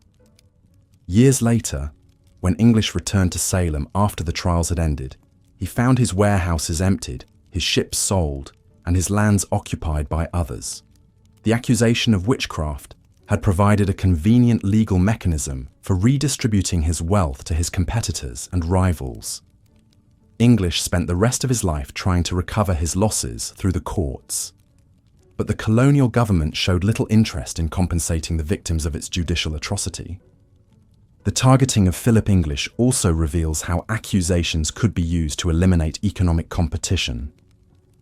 Salem was a rapidly growing port town where merchants competed fiercely for trade routes and market share.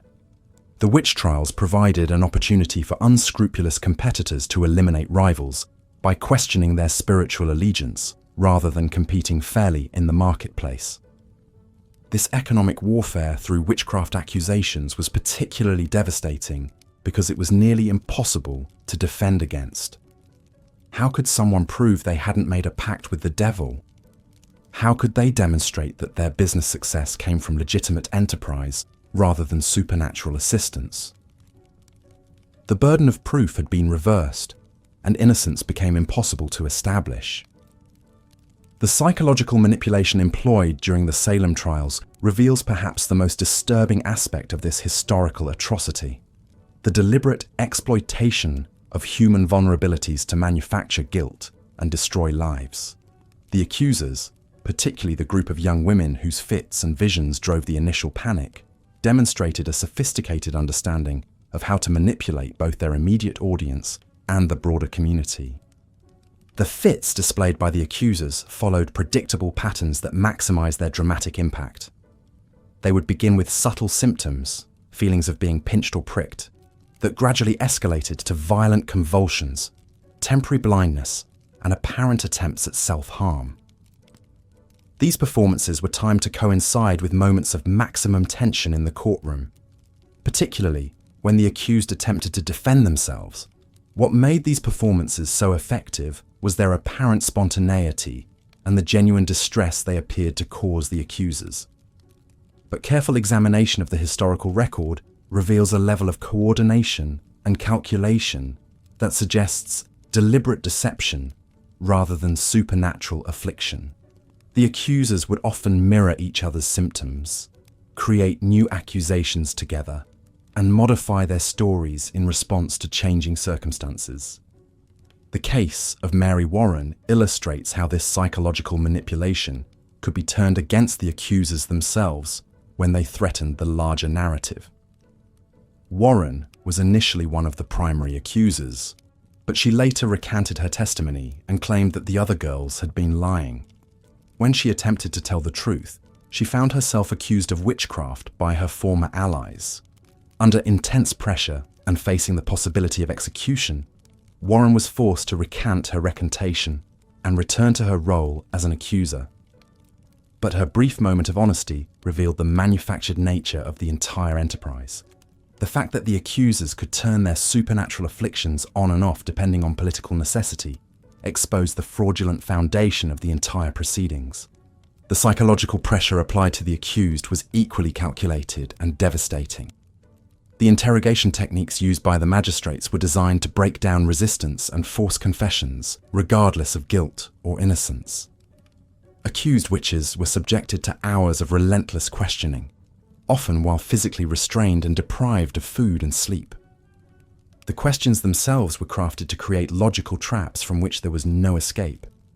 If someone denied being a witch, they were accused of lying and obstinacy. If they confessed, they were required to name accomplices, spreading the web of accusations ever wider. If they remained silent, their silence was taken as evidence of guilt. The interrogation process was designed to produce the desired outcome regardless of the truth. The case of Tituba, the enslaved woman whose initial confession helped launch the Salem Witch Trials, demonstrates how this psychological manipulation could be used to extract detailed false confessions. Under intense pressure and probably physical abuse, Tituba provided elaborate descriptions of her alleged dealings with the devil, complete with details about other witches in the community and their supernatural activities. But Tituba's confession, while it may have saved her life temporarily, also provided the template for all subsequent accusations. Her descriptions of devil worship, spectral attacks, and supernatural meetings became the standard narrative that other accused witches were expected to confirm. Those who deviated from this script or denied their guilt were seen as particularly dangerous and unrepentant. The role of children in the Salem Witch Trials adds another layer of horror to this historical atrocity. Young accusers like 11-year-old Abigail Williams and 9-year-old Ann Putnam Jr. were not just witnesses to the proceedings. They were weaponized by adults who understood how to exploit their youth and apparent innocence to lend credibility to otherwise incredible accusations.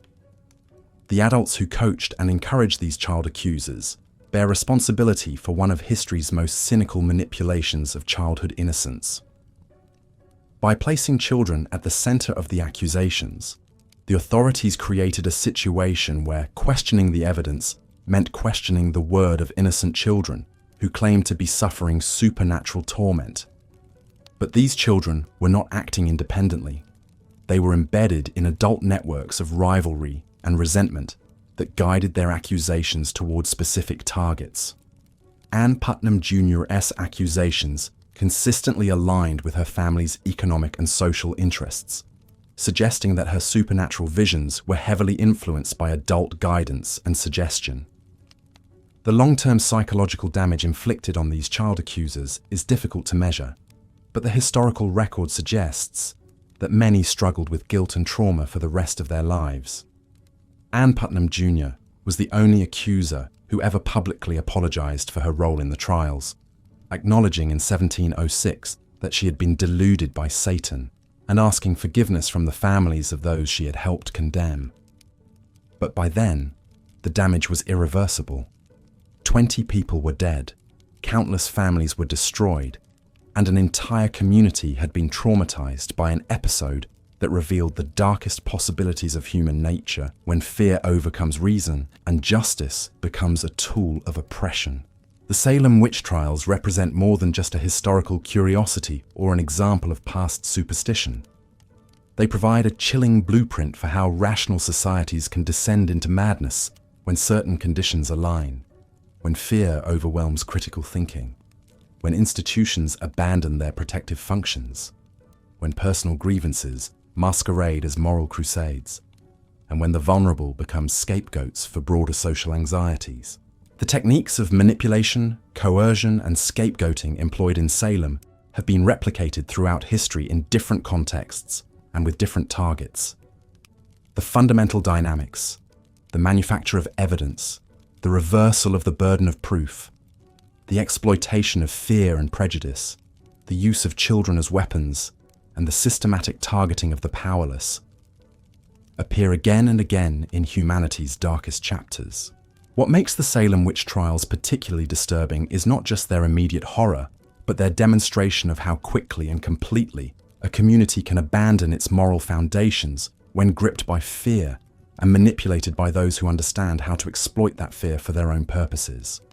The transition from a functioning, if imperfect, legal system to a machinery of judicial murder happened in a matter of months, suggesting that the protections we often take for granted are far more fragile than we might like to believe. As we reflect on this dark chapter of American history, we must remember that it was not the product of ignorance or primitiveness, but of deliberate choices made by educated people who understood exactly what they were doing. The magistrates who accepted spectral evidence knew it was unreliable. The ministers who encouraged the trials understood they were violating biblical principles of justice. The accusers who pointed fingers at their neighbors were often settling personal scores rather than identifying supernatural threats. The Salem Witch Trials were worse than most people realize, not because of their scale or their brutality, though both were significant, but because of their demonstration that ordinary people in ordinary communities are capable of extraordinary evil when the right conditions emerge. They remind us that the price of justice is eternal vigilance, and that the protection of the innocent requires constant courage from those willing to speak truth to power, even when that truth is unwelcome and dangerous.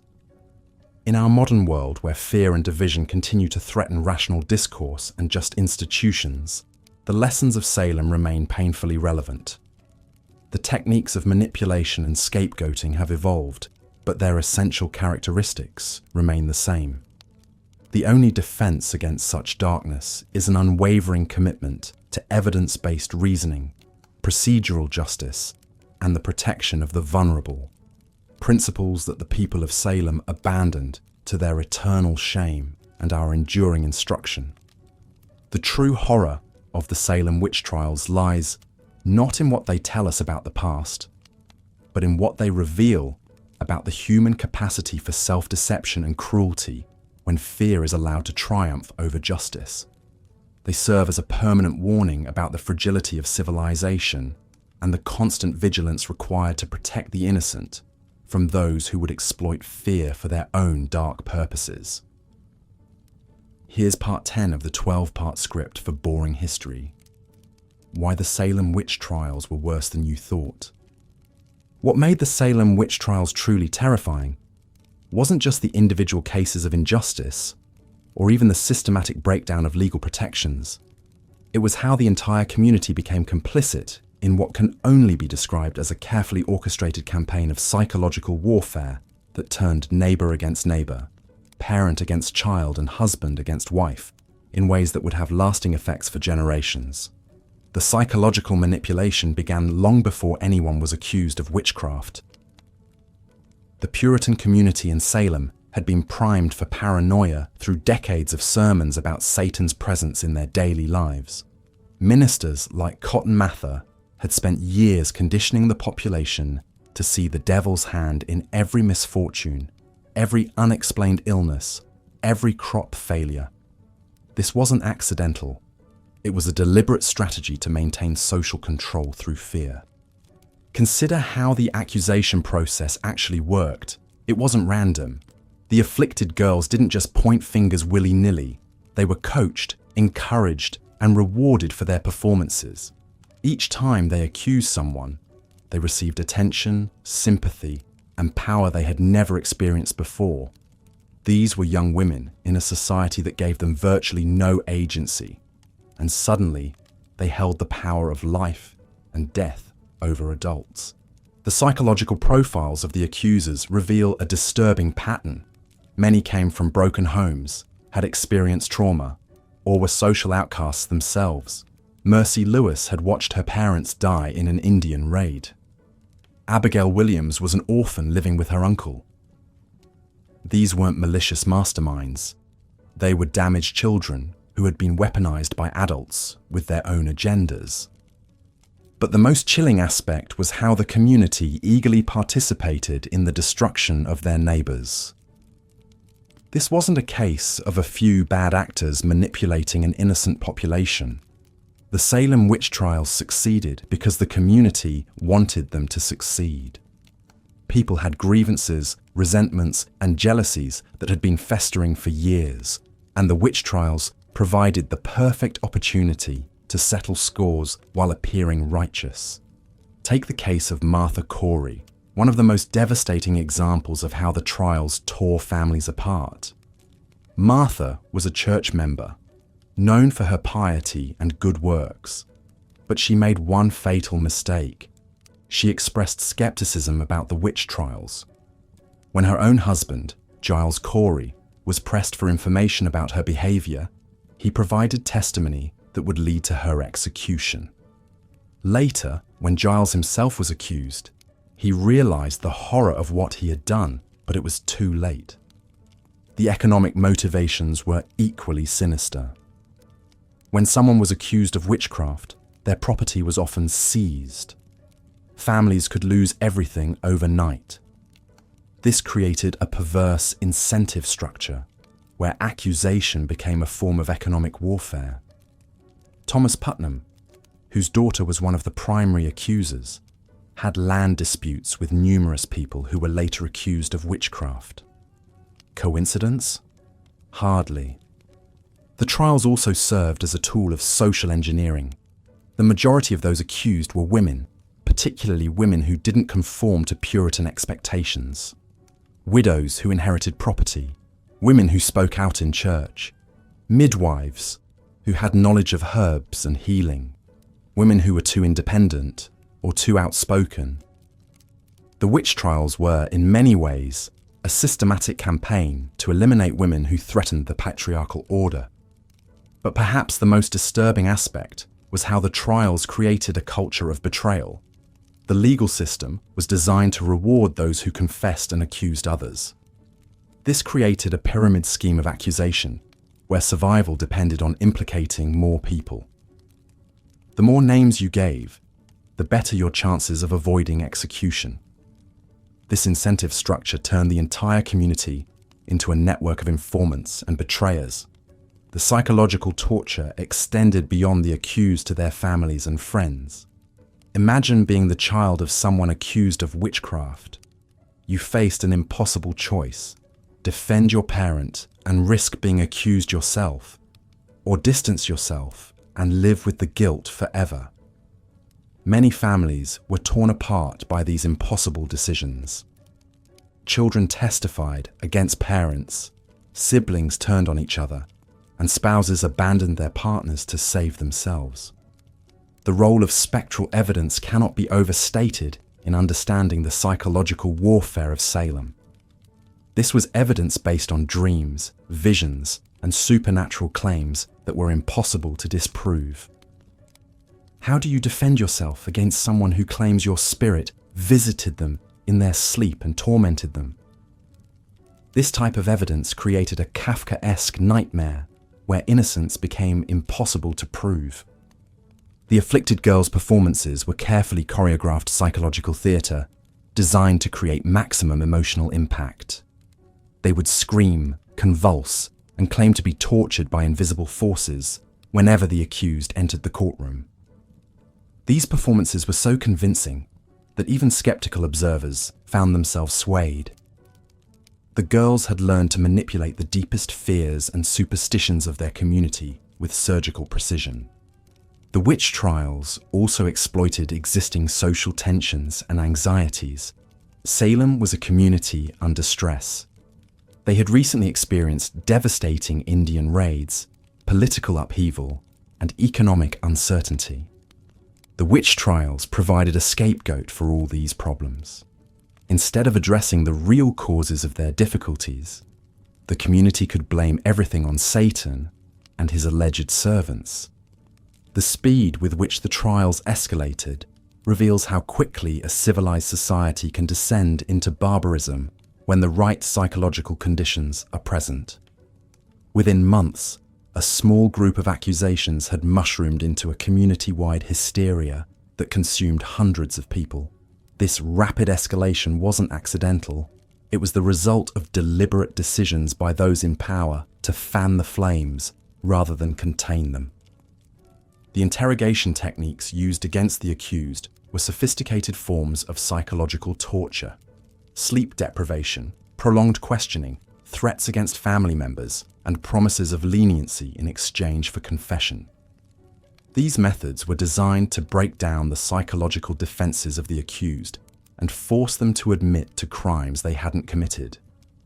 Many confessions were obtained through these coercive tactics. The social dynamics of Salem also played a crucial role in the trial's success. The community was divided into factions, with long-standing disputes over land, church leadership, and social status. The witch trials became a way for one faction to eliminate their opponents while appearing to serve God. The accusations followed predictable patterns that aligned with these existing conflicts. The role of gender in the trials reveals the deeply misogynistic nature of the accusations. Women made up approximately 80% of those accused, and the vast majority of accusers were also female. This wasn't coincidental.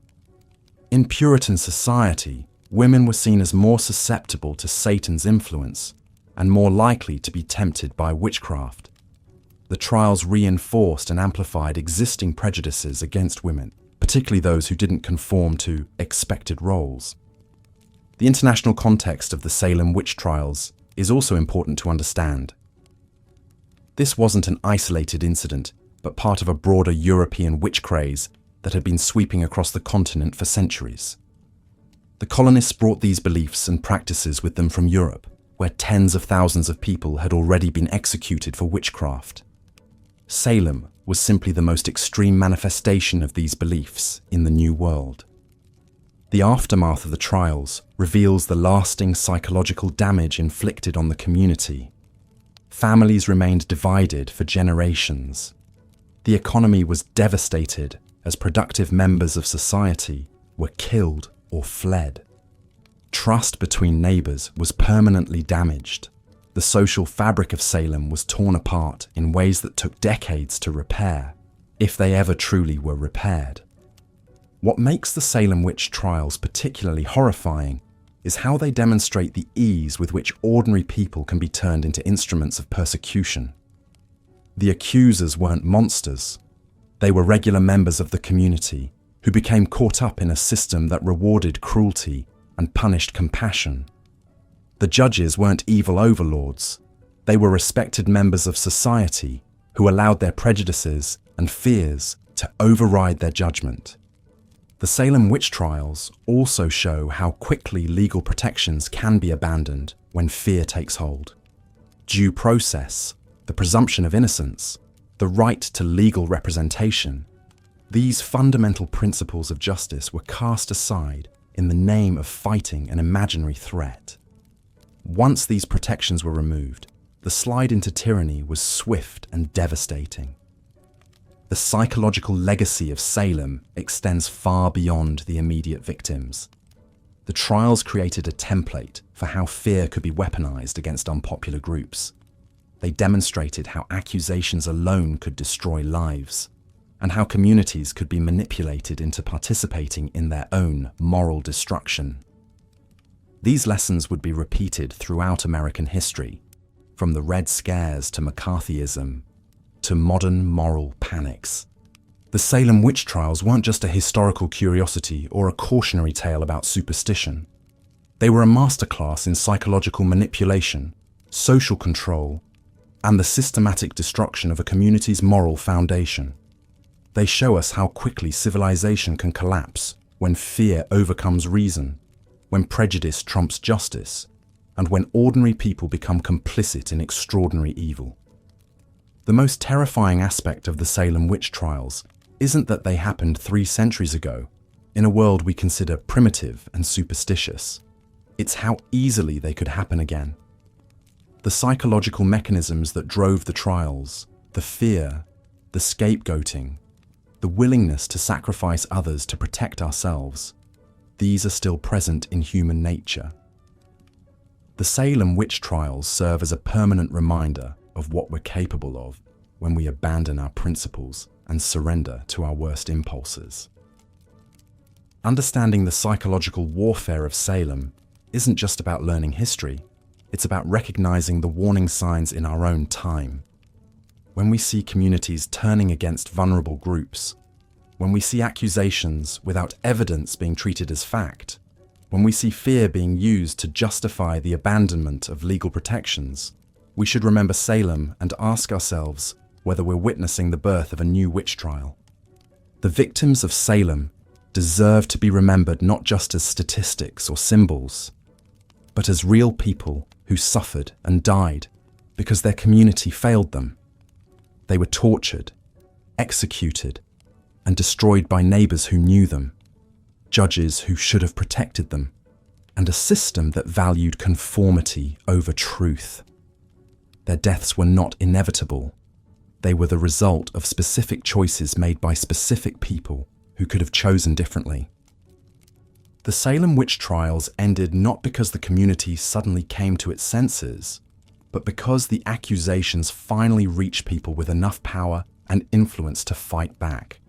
When the wife of the governor was accused, when prominent ministers began to be targeted, only then did the authorities begin to question the system they had created.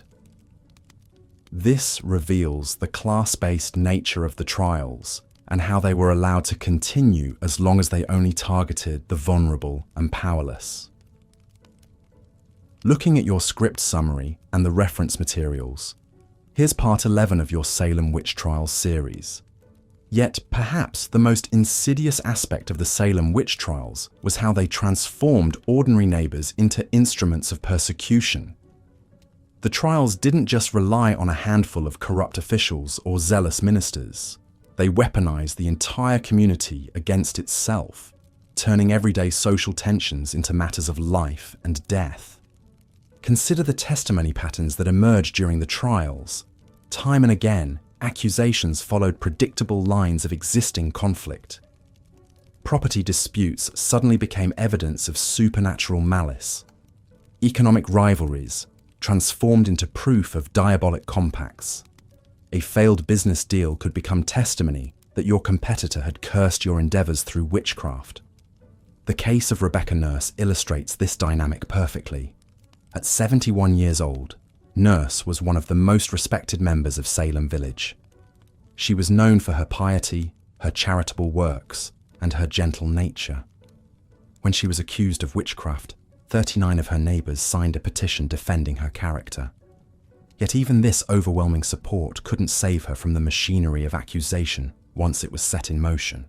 The accusation against Nurse stemmed from a land dispute between her family and the Putnams, one of the most powerful families in Salem Village.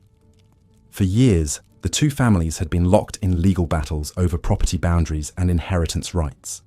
When the witch trials began, Ann Putnam Jr., the 12-year-old daughter of Thomas Putnam, claimed that Nurse's spectre had tortured her. Suddenly, a mundane property dispute had become a supernatural battle between good and evil. What made this transformation so devastating was how it inverted normal social relationships. In traditional Puritan society, age commanded respect, piety was valued above all else, and community standing mattered. But the witch trials created a new hierarchy where the youngest and most marginal members of society, teenage girls and servants, could wield power over their social superiors simply by claiming supernatural affliction. This inversion wasn't accidental. It reflected deep tensions within Puritan society about authority, gender, and social order. Young women, typically the most powerless members of the community, suddenly found themselves at the center of attention. Their words could determine life and death.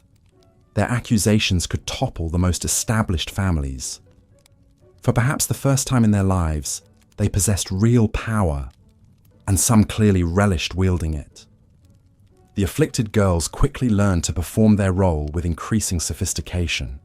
They developed a repertoire of symptoms that could be deployed on command, falling into fits at precisely the right moments, crying out against specific individuals when tensions reached their peak, even claiming to see invisible specters that only they could perceive. Their performances became more elaborate and coordinated over time, suggesting a level of conscious manipulation that went far beyond genuine religious hysteria. But the girls weren't operating in a vacuum. They were supported and encouraged by adults who had their own reasons for wanting certain individuals accused. Ministers like Samuel Parris used the trials to consolidate his authority and eliminate his critics. Wealthy families like the Putnams used accusations to settle old scores and acquire property. Even ordinary citizens found that supporting the trials could provide protection from suspicion while offering opportunities to advance their own interests. This created a feedback loop of escalating accusations. As more people were arrested, the pressure mounted on the accused to confess and name accomplices. Those who maintained their innocence faced almost certain death, while those who confessed and implicated others could often save their lives. The system incentivized false confessions and created an ever-expanding web of alleged conspirators. The confession of Tituba, Reverend Parris's slave from Barbados, established this dangerous precedent early in the trials. Facing certain execution if she maintained her innocence, Tituba instead provided exactly what her interrogators wanted to hear: a detailed account of witches' meetings, demonic animals, and supernatural plots against Salem. Her confession not only saved her life, but provided the template that other accused witches would follow. Yet even confession offered no guarantee of safety. The trials had taken on a momentum of their own, driven by fear, greed, and the intoxicating power of accusation. As the circle of suspicion widened, it began to encompass individuals who had previously considered themselves untouchable. When the wife of Governor William Phipps was accused of witchcraft, the governor finally recognized that the trials had spiraled completely out of control. The Salem Witch Trials reveal how quickly a community can descend into collective madness when fear overrides reason and when institutions abandon their responsibility to protect the innocent. They show us how ordinary people can become complicit in extraordinary evil, not through sudden moral collapse, but through a series of small compromises and rationalizations that gradually erode the foundations of justice and humanity. Most chillingly, they demonstrate how persecution can become self-sustaining, creating its own justification and momentum. Once the trials began, questioning them became dangerous. Defending the accused invited suspicion. The only safe position was enthusiastic support for the proceedings, which in turn legitimized and accelerated the persecution. The true horror of Salem wasn't just that innocent people died, but that an entire community convinced itself that this slaughter was not only justified, but necessary. They transformed murder into righteousness, paranoia into piety, and mob violence into divine justice. In doing so, they created a template for persecution that would echo through history, from the witch hunts of early modern Europe to the ideological purges of the 20th century. The legacy of Salem reminds us that the capacity for such collective delusion lies dormant in every society, waiting for the right combination of fear, authority, and opportunity to awaken it. The trials ended, not because people suddenly came to their senses, but because the machinery of persecution finally consumed someone too powerful to ignore. It was politics, not principle, that brought the madness to a halt. This is perhaps the most sobering lesson of Salem, that without constant vigilance and institutional safeguards, any community can slide into the abyss of persecution. The witch trials weren't an aberration, but a revelation, a glimpse into the darkness that lurks beneath the surface of civilized society, waiting for the right moment to emerge and consume the innocent. Looking at the script content you've provided and the reference files, I'll continue with part 12 of Boring History. Why the Salem witch trials were worse than you thought, in the established tone and style. The reverberations of the Salem witch trials extend far beyond the boundaries of 17th century Massachusetts, serving as a chilling reminder of humanity's capacity for collective madness and the terrifying ease with which rational thought can be abandoned in favor of fear-driven hysteria. The events of 1692 and 1693 represent more than just a historical footnote about superstition and injustice. They constitute a blueprint for understanding how civilized societies can rapidly descend into chaos when fundamental principles of justice, evidence, and human dignity are cast aside. What makes Salem particularly disturbing is not merely the scale of the accusations or the tragic death toll, but the systematic nature of the breakdown. This wasn't random violence or spontaneous mob action. It was institutionalized persecution carried out through the very mechanisms designed to protect the innocent. The courts, the clergy, the community leaders, and even ordinary citizens all participated in a machine of destruction that fed on fear and grew stronger with each accusation. The trials revealed how quickly the presumption of innocence could be reversed, how easily the burden of proof could be shifted to the accused, and how readily a community could turn against its most vulnerable members. The psychological manipulation that characterized the Salem trials offers profound insights into the human condition and our susceptibility to mass hysteria. The accusers, many of them young women in a rigidly patriarchal society, discovered that their testimony held unprecedented power. Through claims of spectral evidence and supernatural torment, they could command the attention of magistrates, ministers, and the entire community. Their fits and convulsions became performances that determined life and death, creating a perverse theatre where the most dramatic accusations carried the greatest weight.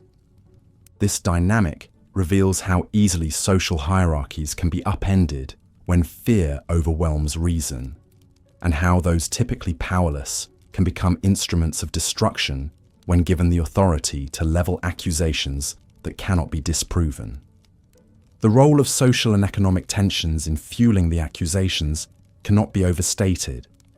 Salem Village was a community riven by disputes over land ownership, ministerial authority, and economic opportunities.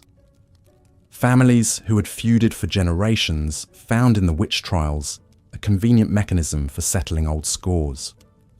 Property disputes that had simmered for decades suddenly became matters of spiritual warfare, with accusations of witchcraft serving as weapons in conflicts that had nothing to do with supernatural evil.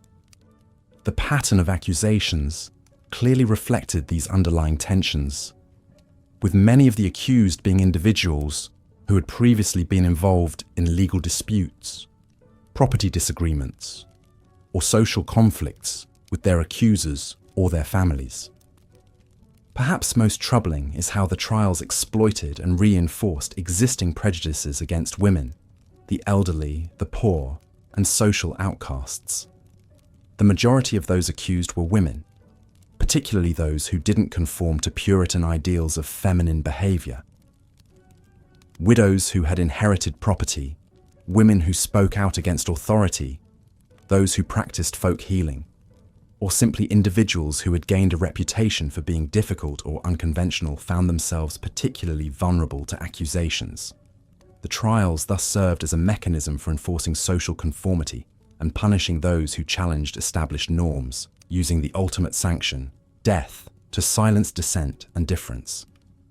The abandonment of established legal principles during the Salem trials demonstrates how quickly centuries of jurisprudential development can be swept away when fear takes hold. The acceptance of spectral evidence, testimony about dreams, visions, and supernatural encounters, represented a fundamental rejection of empirical standards of proof. Confessions extracted through psychological pressure, physical discomfort, and the promise of leniency were accepted as reliable evidence, despite their obvious unreliability. The normal protections afforded to the accused were systematically dismantled, creating a legal framework designed not to determine guilt or innocence, but to validate predetermined conclusions about supernatural evil. The community's participation in the trials reveals the disturbing power of collective action in amplifying individual prejudices and fears. Neighbors who might have harbored private doubts about their fellow citizens found themselves swept up in a communal effort to identify and eliminate supposed threats. The act of accusation became a form of social participation, a way of demonstrating one's own virtue and orthodoxy by identifying the evil in others. This dynamic created a snowball effect where each new accusation made subsequent accusations more likely. As the community became invested in validating its previous decisions and maintaining the narrative that had justified so much suffering, the economic incentives that drove the trials forward add another layer of cynicism to an already dark chapter. The property of the accused could be seized to pay for their imprisonment and trial costs, creating a perverse financial motivation for prolonging the proceedings. Accusers sometimes benefited directly from the destruction of their targets, inheriting property or eliminating economic competition. The sheriff and other officials profited from the fees associated with arrests, imprisonments, and executions. This web of economic interests ensured that the trials continued even as doubts began to emerge about their legitimacy and effectiveness. The role of religious authority in legitimizing and perpetuating the trials demonstrates how spiritual leaders can become complicit in persecution when they allow theological certainty to override compassion and critical thinking. Ministers who should have been voices of reason and mercy instead provided biblical justification for the proceedings, interpreting the trials as part of a cosmic battle between good and evil. Their sermons and writings created a theological framework that made questioning the trials tantamount to siding with Satan himself. This religious sanction gave the trials a sacred character that made opposition seem not just foolish but blasphemous.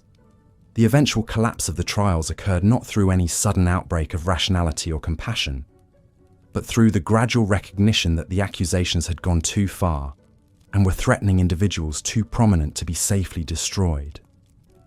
When the accusations began to reach the wives of ministers and the relatives of magistrates, the community suddenly discovered the importance of standards of evidence and due process. This selective application of justice reveals the fundamentally political nature of the trials and their role in reinforcing rather than challenging existing power structures.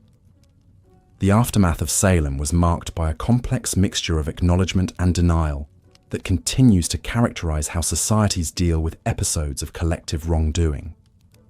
While some participants eventually expressed remorse and sought forgiveness, many others remained silent or attempted to justify their actions.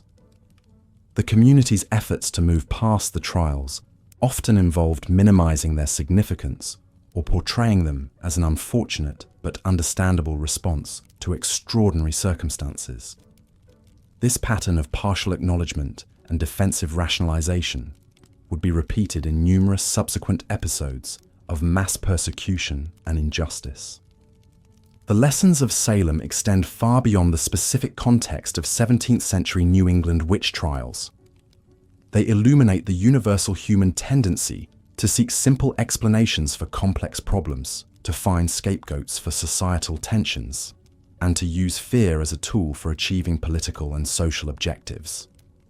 The trials demonstrate how quickly civilized societies can abandon their most cherished principles when confronted with perceived threats, and how easily the machinery of justice can be turned into an instrument of oppression. The relevance of Salem to contemporary society is both obvious and unsettling. The dynamics that drove the witch trials, fear of the other, the power of accusation in social media age, the temptation to abandon due process in times of crisis, the exploitation of genuine grievances for political gain, remain powerful forces in modern life. The trials serve as a warning about the fragility of the institutions and norms that protect individual rights and the constant vigilance required to maintain them. They remind us that the capacity for collective madness and systematic injustice lies dormant in every society, waiting to be awakened by the right combination of fear, prejudice, and opportunism. Understanding Salem requires us to confront uncomfortable truths about human nature and social organization. The trials were not the product of a uniquely superstitious or backward society, but rather the result of universal human tendencies that exist in every community and every era. The people of Salem were not monsters or primitive fanatics. They were ordinary individuals who allowed fear to override their better judgment and who participated in collective action that they would later struggle to explain or justify. Their experience serves as a mirror in which we can see our own capacity for both cruelty and wisdom, our vulnerability to manipulation, and our potential for moral courage. The true horror of Salem lies not in the supernatural elements that captivated the imaginations of the participants, but in the entirely human processes that transformed a community into a machine for destroying its own members. The trials represent a complete breakdown of the social contracts and moral constraints that make civilized life possible, replaced by a system that rewarded cruelty, punished virtue, and elevated fear above reason. They demonstrate how quickly the bonds that hold societies together can dissolve when tested by crisis, and how difficult it can be to rebuild trust and justice once they have been destroyed. As we reflect on the Salem witch trials more than 3 centuries after their conclusion, we must resist the temptation to view them as relics of a more primitive past, or as problems that modern enlightenment has rendered obsolete. The forces that drove the trials, fear, prejudice, the desire for simple answers to complex problems, the appeal of belonging to a righteous cause, remain as powerful today as they were in 1692. The challenge for every generation is to recognize these forces when they emerge, and to have the courage to resist them before they gain the momentum that makes them unstoppable. The legacy of Salem is ultimately one of warning and instruction. It teaches us that liberty and justice are not natural states, but artificial constructs that require constant maintenance and defense. It reminds us that the price of freedom is not just eternal vigilance against external enemies, but also constant self-examination and the willingness to confront the darkness within our own communities and ourselves. The victims of Salem died not just from rope and crushing stones, but from the failure of their neighbors to maintain the moral and intellectual standards that might have saved them. Their memory challenges us to do better, to be better, and to ensure that their suffering was not in vain. In the end, the Salem Witch Trials stand as a testament to both the worst and best of human nature. They reveal our capacity for cruelty, our susceptibility to delusion, and our tendency to destroy what we should protect. But they also demonstrate the power of individual conscience, the possibility of redemption, and the ultimate triumph of truth over falsehood. The trials ended not because evil was defeated or good triumphed, but because enough people finally found the courage to say that the emperor had no clothes, that the accusations were false, and that the community had lost its way. In their courage to speak truth to power and their willingness to acknowledge error, we find hope that reason and compassion can ultimately prevail over fear and hatred, even in the darkest of times.